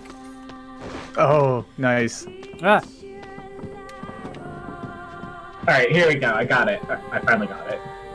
Fortunately, there's a nice article about him. Oh, the Trump impression guy. About the Trump impression guy. Yeah. Because he did one about Scooby-Doo, that was... I think the Scooby-Doo one was the first one I saw. The Scooby-Doo, everyone's like, that was the first one I saw. It was really good. I think that the 100 Gex one is the best one. Is this That's where... my vote. Who yelled, "Help! Somebody get me out of here"?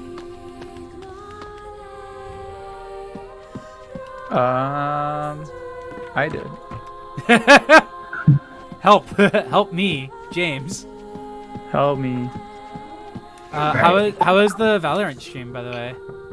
Oh, it was good. I got a big coward. Well, we're both just pretty rusty in Valorant. Valorant seems hard. Yeah, I mean we both used to play a lot of, like Chloe and I used to play a lot of Counter-Strike, so it's not too. We kind of like tap into those old skills, but like Right. I don't know, we're still not very good. Ooh, all the posters got creepy.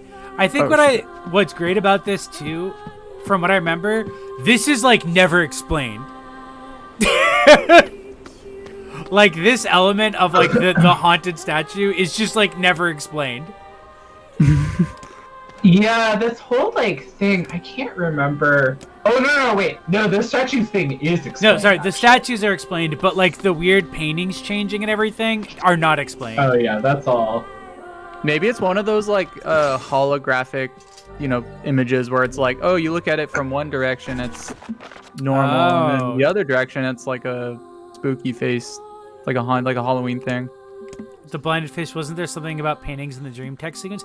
Yeah, there was dead bodies behind the paintings. I prefer to imagine that Emil just likes Halloween.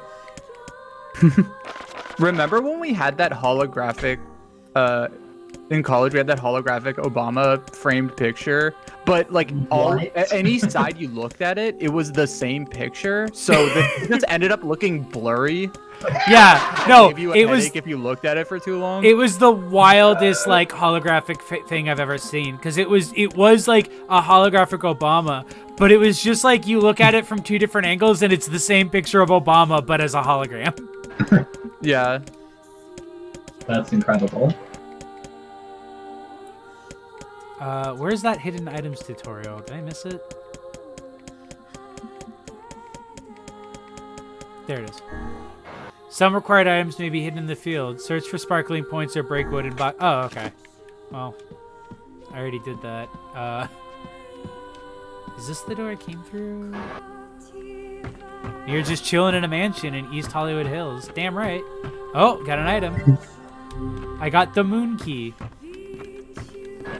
Well, I guess time to go to the moon door. Yeah, the bath dining. Wait, this is a bathroom that is me seeing both the bath and like the other function of a bathroom.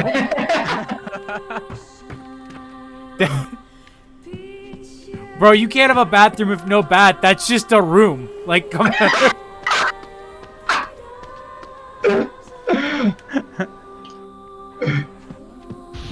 Gex inflation is so wild. I saw 100 Gex live last year. Oh shit, where? In Berkeley. Chloe and I did. It was really fun. A kid, like in the middle of the show, like a kid handed me a Rubik's Cube like, without explanation. I mean, what explanation could you possibly use? He's yeah. got a Rubik's Cube. Here you go. It does make me think that the kids are going to be all right. I just realized that in addition to the fixed camera thing, this area is also doing the Resident Evil thing of you have to get weird keys to open all these doors. Oh my god. Which is a thing you do like at no other point in this game. Ah!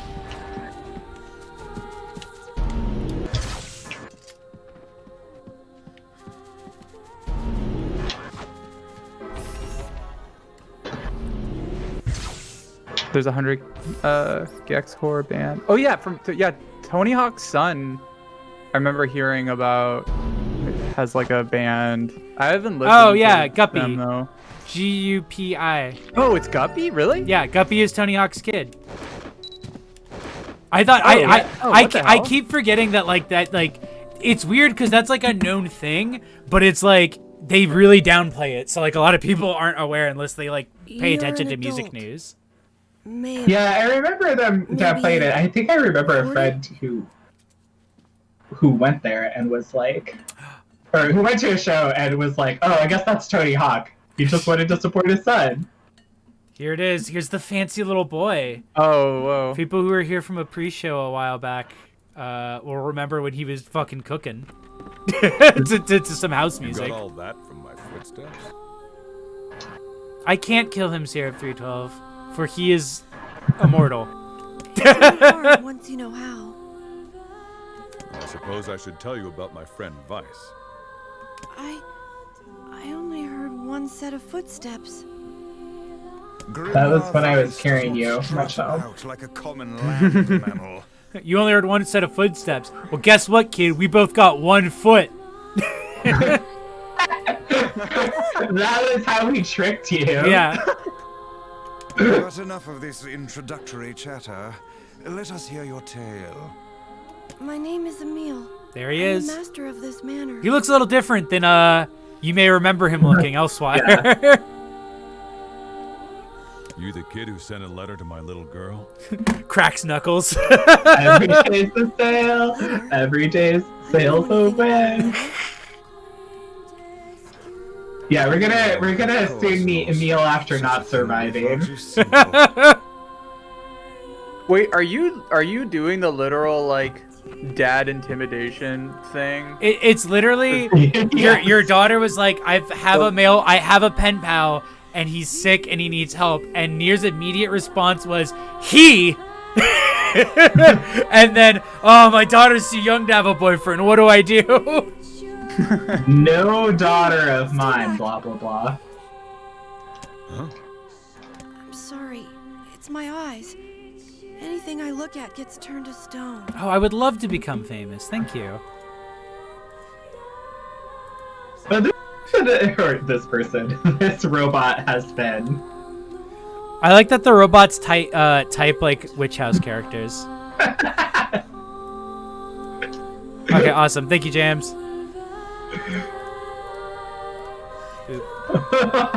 People yelling for moms. Yeah, I'm already That's why I live famous. with this blindfold.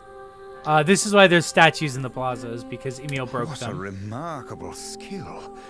I have never heard of such a thing. Really? You've never heard of Medusa? Book? You fucking book?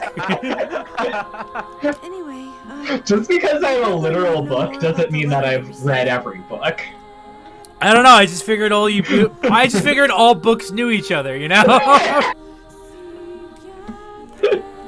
my key can unlock any door in the manor.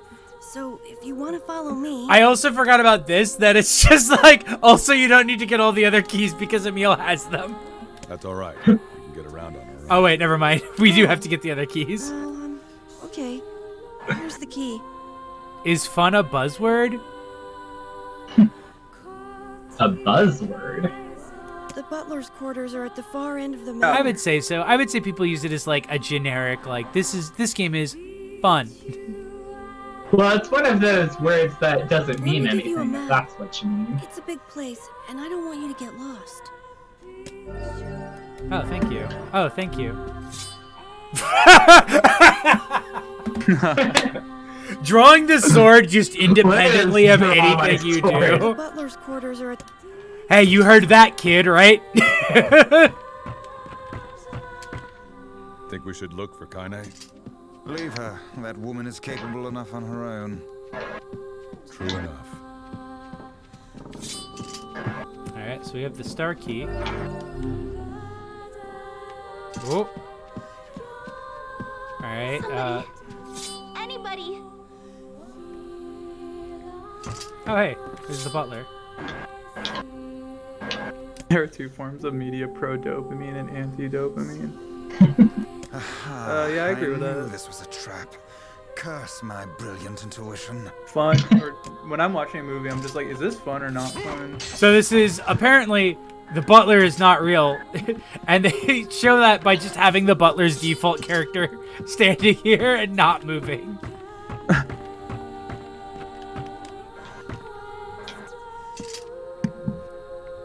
Actually, not bad. Alright, well, here's another room. A suspiciously bathroom-looking room, but it has a bed.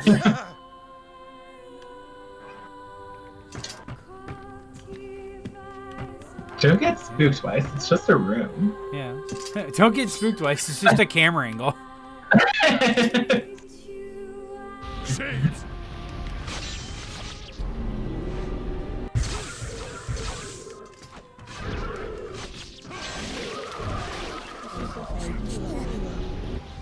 Oh wait, never mind. They were all dead already. Well, nothing in here. Ah! Oh! Oh, it's a giant Oh spider. shit! A spider. Just races down the hall. Is it dead already? Oh yeah.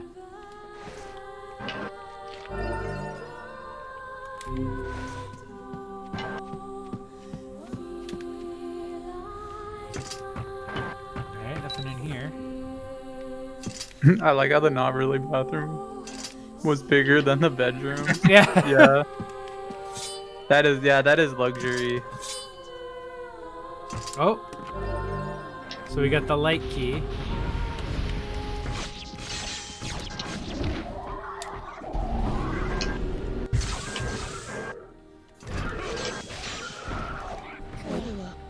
Alright, well, that was easy. Bye, losers. Please open. Please open the door. Please just grab the door handle. You have to be pixel perfect. There you go. There you go. This is a frame perfect trick where you interact with an element in the level. Oh, that's what he was reacting to. Oh. Ah, the sink is full of a texture. It's absolutely filled with texture. My God, the texture. Oh, it despawned. Oh, hey, here's the real butler.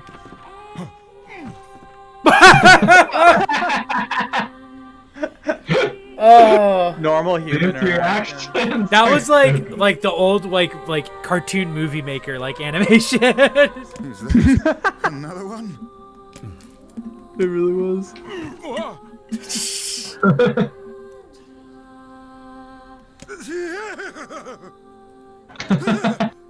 I like how they're both just Panicking. freaking out.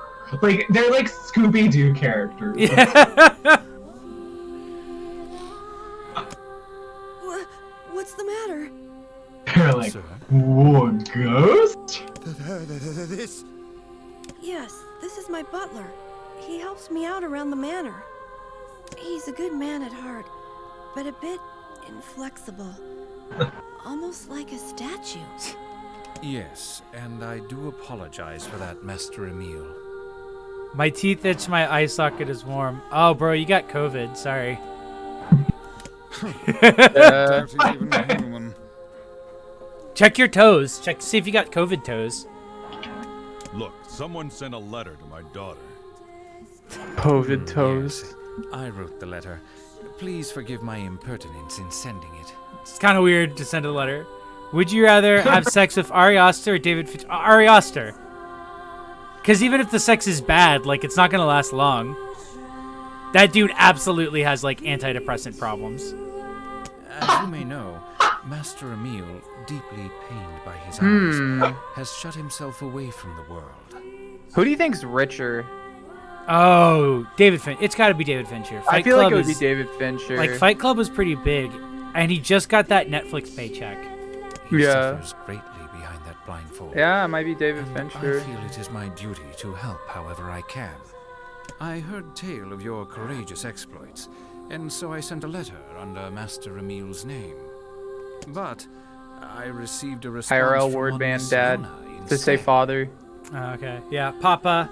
Peepaw. Other mother. So, since I'm glad people are a fan of that Wojak tweet I made.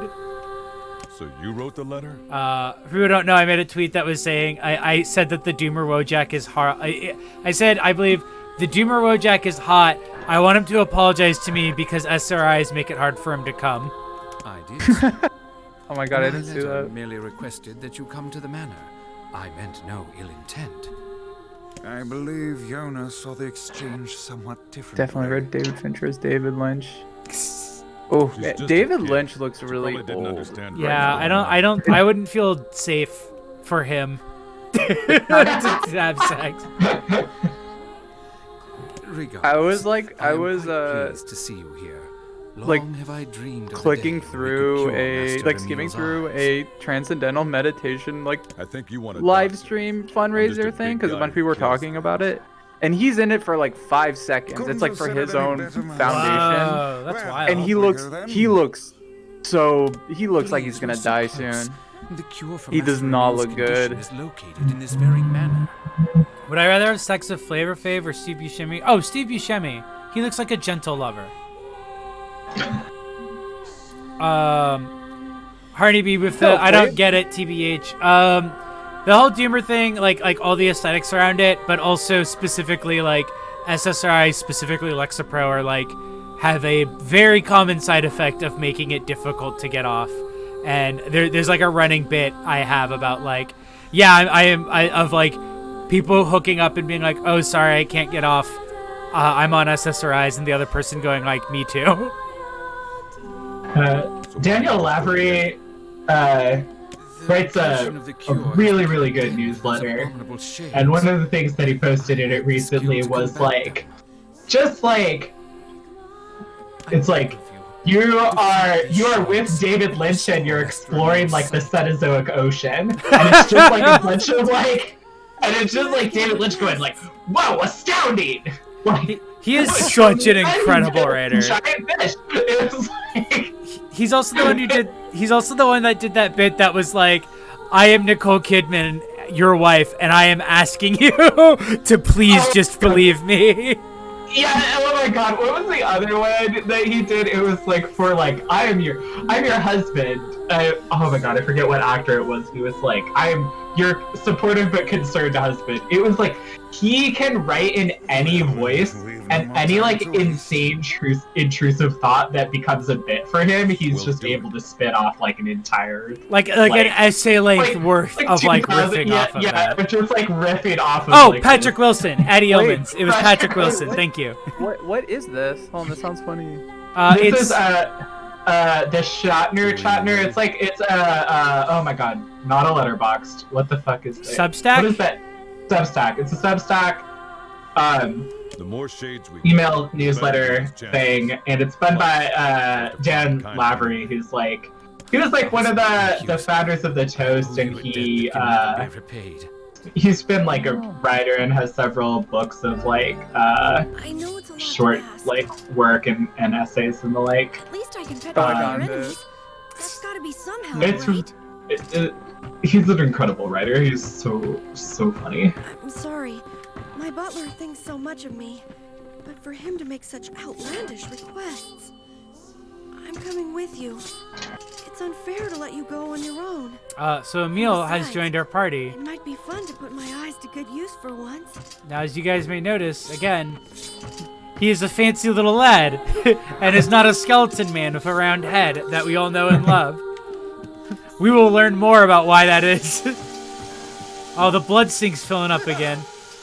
Grimoire just surprised by it again. I do love Grimoire. Weiss is going like, ah! Like it's like it's a haunted house attraction. Okay, I don't think there's anything near here.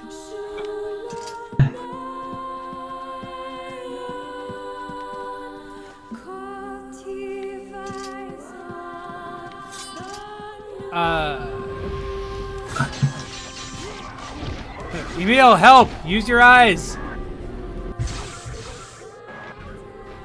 Oh, that guy got stuck in the ceiling there for a second. Wow, he really can turn them into stone. Thanks, Emil.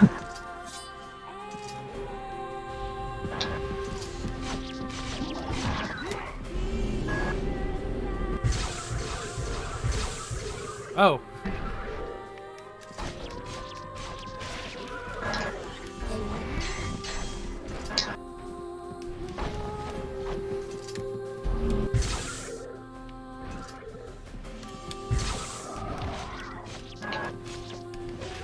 Oop.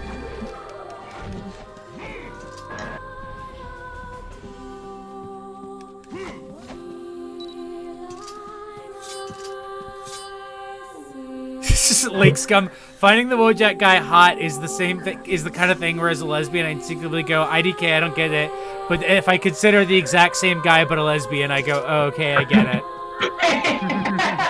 It really is the gay lesbian like shaking hands meme, and it's like being super into people who objectively suck.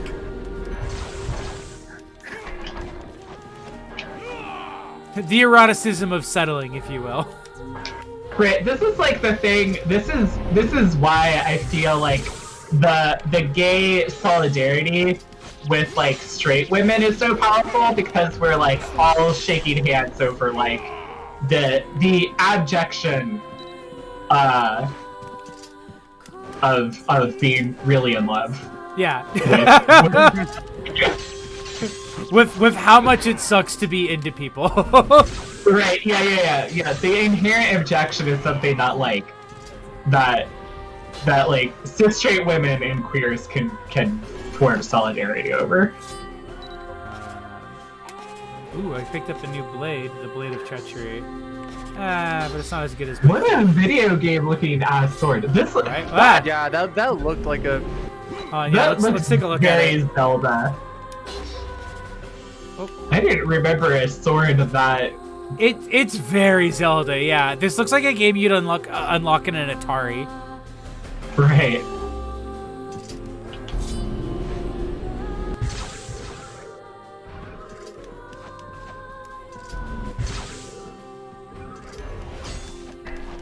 Thank you, Emil. With a Fire Emblem sword.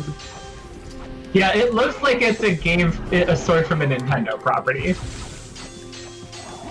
I wonder if that's intentional. Like, I wonder if the design document is like, make this look like something you'd unlock on an SNES. Or I guess a Famicom. They already had that fucking Zelda joke, remember? Yeah, where we found the thing and it did it straight up just did the musical cue from Zelda. It just did the Zelda thing. Oh. This is it. We should find the cure somewhere nearby. I do not like anything about this place. Why? Don't like the competition? Look, Grimoire, another floating book! Oh no. Oh shit, we're already... Yeah, no, it's wild. It's fucking Shadow Lord time, huh?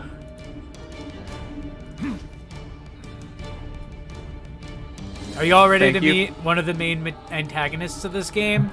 Which is another book. Fuck. Oh, great. Why does every book I read have a bad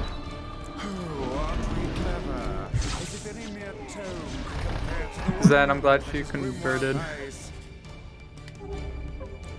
From being a neo-Nazi. Wait, who converted?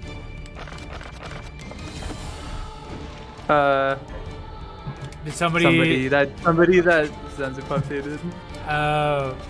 Man, isn't that always like I guess like that's not like a super relatable feeling. I was like, man, does it always suck when like you date someone and then like they turn out to be a Nazi? But I'm like, I guess that's not super relatable. I haven't even like had that. I've definitely had like someone I've hooked up with and then like later saw them in like a Telegram group leak, and I'm like, oh fuck. Yikes. But I don't think anyone I've dated has turned out that bad, outside of like the ones that I already hated having dated. A sharp knife is necessary to slice through flesh, otherwise you'll shake the whole table. That's so true, Syrup. I'm always saying this at work. No one believes me. I'm always saying it at work, and that's how I'm getting that promotion. When my boss hears that, they're like, you have an alpha mentality or whatever. Whatever the fuck it is that bosses are always trying to be hearing. My Cutco presentation to my customers is leagues beyond everybody. I think I'm gonna get into Cutco MLM scams. Not that MLM, the multi-level marketing one. So that's the thing, considering the stream we're on. Yeah, that's how I was like, let me specify. Did you see it? There's a very good Yeah, why not picture. I love looking over and seeing the permitted terms that are constantly having to be added to my chat. The current one being bimbo there Nazi. Don't know why the neutral pronoun there had to also be included. No, we want to make sure. Maybe we just don't want to hurt non-binary bimbos. Yeah, that's But fair. we're fine. Bimbos of non-binary experience. Look at Emil get fucking owned by those pages. Emil, why are you trying to turn a book into a statue? Oh shit. What are you doing? What? What the fuck are you doing? Maybe you can magic it? Maybe. Yeah. Can't Oh, magic maybe it his... here. Oh wait, okay, here we go.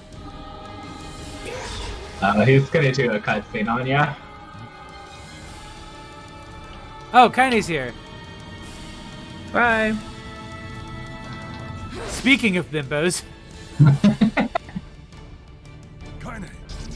And where have you been? Where have you been? She's just lost. I love that she's just been lost. Like, wasn't kidnapped, anything. She just got lost. What's the plan then? And she's also like not sheepish. She's not even trying to pretend that she's cooler than that. She's Yeah, just like, I'm not lost. fucking What's lost, your you idiot. She's like, this mansion's huge, and like, you need like star keys to open these doors. He's the kid that runs this. Fuck, this book is a real asshole. Yeah, I should have warned you about that, Emil. Sweet dulcet tones of the woman ring in my ears yet again. Hold on, I just want to listen to their combat dialogue. Go. This is my fight.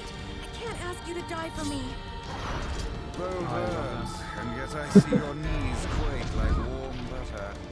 Thankfully, they have infinite Like health, so I can just warm let them butter. take the hits. Would you all please just shut the hell up and fight? It's such a good, Bugging you, it's Kaine. such a good party of Just saying, people. Yeah. Yeah. Goddamn This is our party, everybody. These four are our party members. Our That's a good squad. Is this your way of encouraging us? Have we truly sung some motivational speeches from a woman in her undergarments? I guess so. This is like, I remember this fight because this is literally like when I was like fully sold on this game. Was just Yeah. like just being like, oh, this is the dynamic of our main character, of like our four main characters. Yeah, I'm in. Yeah, we got the whole gang together. This is it. Now!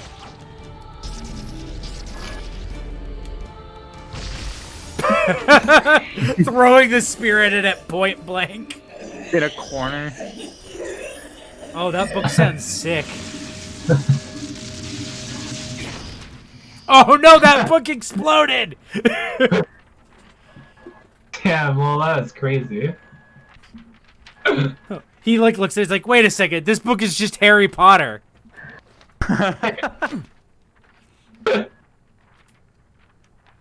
Oh no, I was book trying was to rented read out it. from the library. Oh my god. Annulling a What am I gonna petrification do? curse.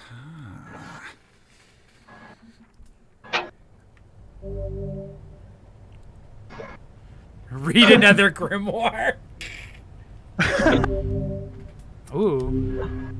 We have a new Oh, attack. no. This passage is written in some kind of code.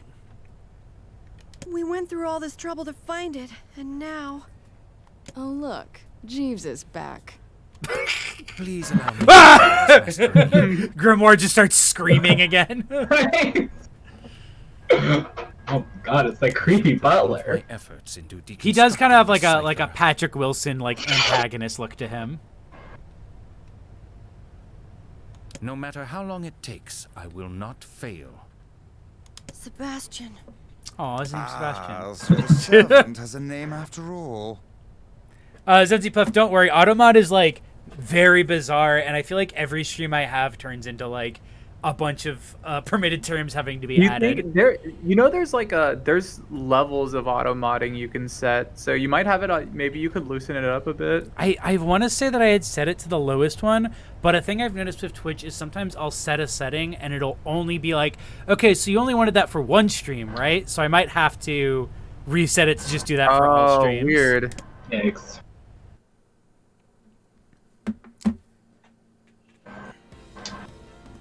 Tell your robot mod to calm the fuck down. Emil, listen to me. Yes? What is it? Your eyes are not a sin. Don't ever be ashamed of them. Your eyes are They're part valid. of you. A vital part of you. Elba, it is not supposed to be a like it is not supposed to be her flirting with him. It is supposed to be her being like, oh, we both have this thing. It's like a weird like older sister kind of dynamic.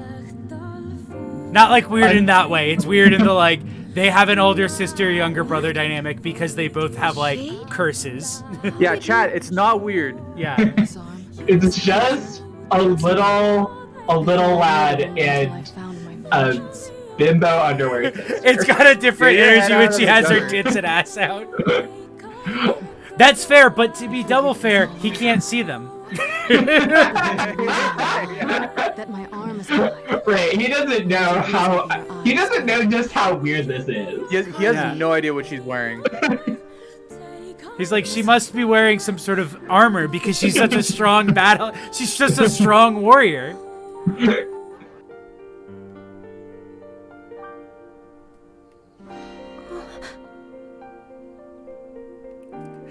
Emil could hear the sound of her tits clapping when she's walking. You see that purple? I keep on forgetting these close-ups are reminding me just how naked Kaine is. She's naked in ways that you couldn't even understand. She's like naked in ways that somehow like loop back around to becoming like, oh, like like if she was naked, it would be like less risque than what she's actually Yeah, wearing. like if she's butt ass naked, like this is like, it's yeah, more lewd. Like Scum, that is fair. I am just saying that because it's like their dynamic for the rest of the game is very much so just like very platonic, and the game does go out of its way to suggest that Emil has a crush on Nier, which is also like Nier's supposed to be a teenager. I am gonna go pee again, so I'm gonna quickly run another 30-second ad, and I will be right back. oh boy. I'm also going to do that same thing. I will as well.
Hi, I'm back. Is anyone else back? You got a gamer ad that crashed the video? What? Damn. Oh my god. A gamer ad that crashed the video. Was it a Cyberpunk I ad? promise I'll never give up. But you can't give up either.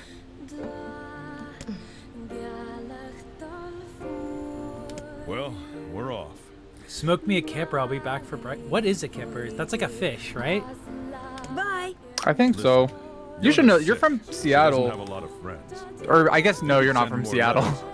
Yeah. You lived in Seattle longer than I have. You should know about like fish and whatever. Yeah, I love to go down to the old fish market and just be like, fish keep.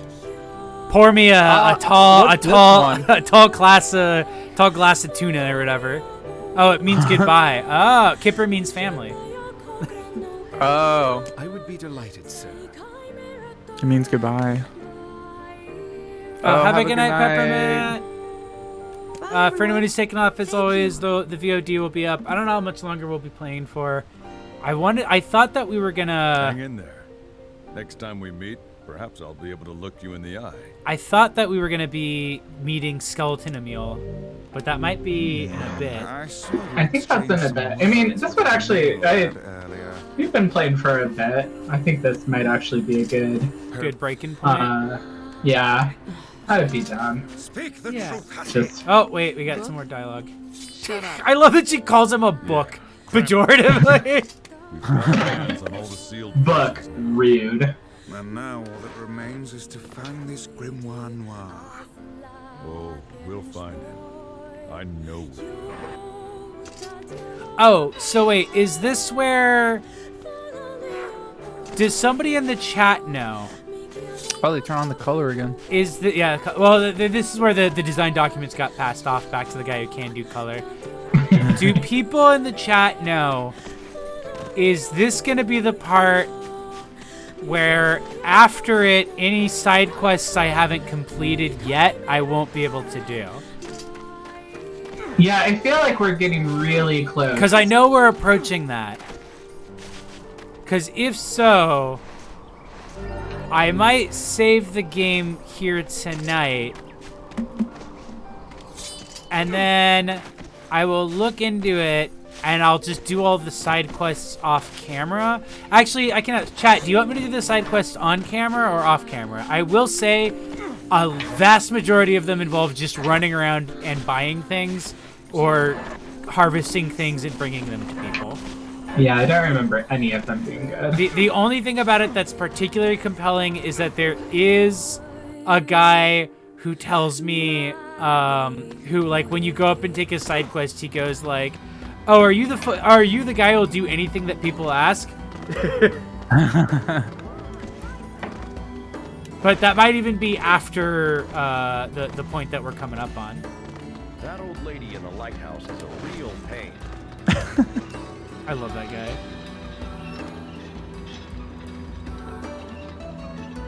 Okay, all the side quests you can do whenever. Okay, so at the very least, I'm not gonna run out of like, I'm not gonna be left out without any. Oh yeah, and the fish ones. I think I didn't do all of the side quests. I definitely know I didn't. But I know I did all the ones that I could do for getting the swords. But I know I didn't do all of them in general. It's insane that when I search Nier walkthrough, the first one that comes up is Nier Automata. In fact, the first 3 that come up are Nier Automata. This is why you gotta always give your game some kind of subtitle, I guess.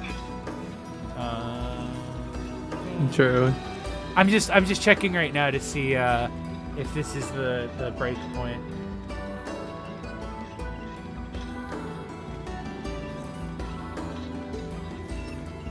Yeah, it is the one that because before Automata came out, or Automata, I don't know how to pronounce it. It was the only time I ever heard about the original Nier was just from one guy who I used to work with who was very obsessed with this game. Okay. Oh man, I love these games. All right, so I love this little stretch. It's cute. So I just checked, and we are correct. This is the next events in the game are going to start kind of what the game starts to get more into. This isn't all been tutorial, but this has all kind of been setting up, introducing us to all the characters that we're gonna know and love. And then the next part of the game is where it gets into the real big meat, and when we start to learn a bit more about what's going on in this world. So I think this is like a great spot to call it. Yeah, let's call it here, because then, because we're gonna get really into it. God, this double jump makes me laugh every single time. I'm trying to do his wall kick too. Fuck. Can you wall jump in this game? You can't, but you do a wall kick, which sends you flying backwards. That is this move. Oh. Pro strat. Yeah, so we will. God, yeah, you go flying. This is how you can tell. This is the cavia part of this. Yeah. This game. Right there, like the way that it's very snappy, but also sends you flying and doesn't make any sense is, I think, like the most distinctly cavia part of this game. Yeah, no, thanks everyone. We will be back again next week for more Nier at Wednesday. I'm actually thinking of maybe sometime this weekend streaming The Witch's House. That's an RPG Maker game. If I do, I'll probably just announce it like an hour or two before I decide to do it. Ooh, that sounds interesting. Avy, so you better join the Discord. Yeah, so you better join happens. the Discord so you want to know when it happens. Discord's been getting posted all night, but I will post it again. Or I will post a link again. No, I don't want to create a new channel. I want to just have an invite link.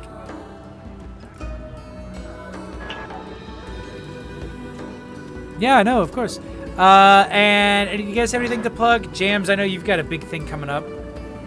Oh, yeah. So, well, tomorrow I'm going to be playing, continuing Metal Gear Solid series with starting Metal Gear Solid 5, which is exciting. But then on Friday, I'm going to be playing Cyberpunk 2077. And because I don't want to be marathoning that game, I'm going to play it every day until I beat it. And so it's kind of like a mini, it's kind of a big event that I'm just doing last minute, and literally like the guidelines, if I remember that I saw, where James is going to be playing it every day until you either beat the game or you physically cannot play anymore. Oh my god. So yeah. Intense. So yeah. Really intense. Yeah. Here's my stream. Looking forward to that. Everything I've been hearing about the game, great. Oh yeah, be careful about the song that'll get you fucked over. Yeah, I mean, the one thing I hope they do is patch the part of the game that could give you like an epileptic reaction. Yeah. So well, we know what the big one that causes it is, like what sequence it is. I would literally say have like a PNG like loaded into your OBS that covers the screen. And then just whenever that sequence is starting, put it up on screen so that the way there's no way that like a viewer won't accidentally get set off by it. That's a good idea. And there's also apparently like music in the game that's DMCA-able. It can just get your account just like completely banned. So I am hoping that they have a streaming mode, because I know that like a lot of games have that, right? Like I remember hearing that they had some sort of thing where I was like, God, I guess games are doing that, which is wild because like the game has licensed the music, so Yeah. what the? It's weird. It's because So, yeah, like I know that like a bunch of Remedy games have that because Remedy games tend to have licensed music in it, and they're like, yeah, like you will get DMCA'd, so we included this feature to just turn that music off. Yeah. So I'm gonna just have like whatever cool Run the Jewels music just turned into like garage band, like generic, like techno song 1. Have them all be the MIDI for Darude perfect. Sandstorm. Oh my god, that rules. And yes, the chat will probably help me create a character for sure, but I'll lean towards whatever configuration where I could have dick out all the time. Dick clip mode. So yeah. All right, so that's Friday. And what have you got going on, Avi? Hey. Well, I'm gonna post. You can find us at twitch.com/mammothmachine or twitch.tv more /mammothmachine zeal. That's the stream that I do with my best friend Fern. We missed this week, but we will be back. We've been missing a lot of streams, but we will try and get more regular. I guess I don't really have anything else that's going on right now. Weren't you doing did the merchandise run for We Know the Devil end? It did end. Ah, it damn. Did. Okay. It ended just like a day or so ago. So you could have bought merch. We might have some leftovers for that. So like, look, if you didn't get it then look into there's it. a chance. But that stuff will go very quickly because mention coupon code JBearHat. and AV will give you merchandise that they didn't sell for a price. This is not real. You can also use my coupon code to get 3 years free NordVPN. Yeah. Perfect. Go to subway.com/jbearhat for a free sub. Yeah. And Blue Apron and Blue Chew. We're actually doing a double. We're doing a double blues. We're calling it double blue feature, double flu sale, double blue sale. Yeah, during the winter, everybody's got the blues. So hit up Blue Apron and Blue Chew. When you've got the real bad depression. So you can cook right and popper bait all night. Well, perfect. All right. Thanks again for joining, everybody.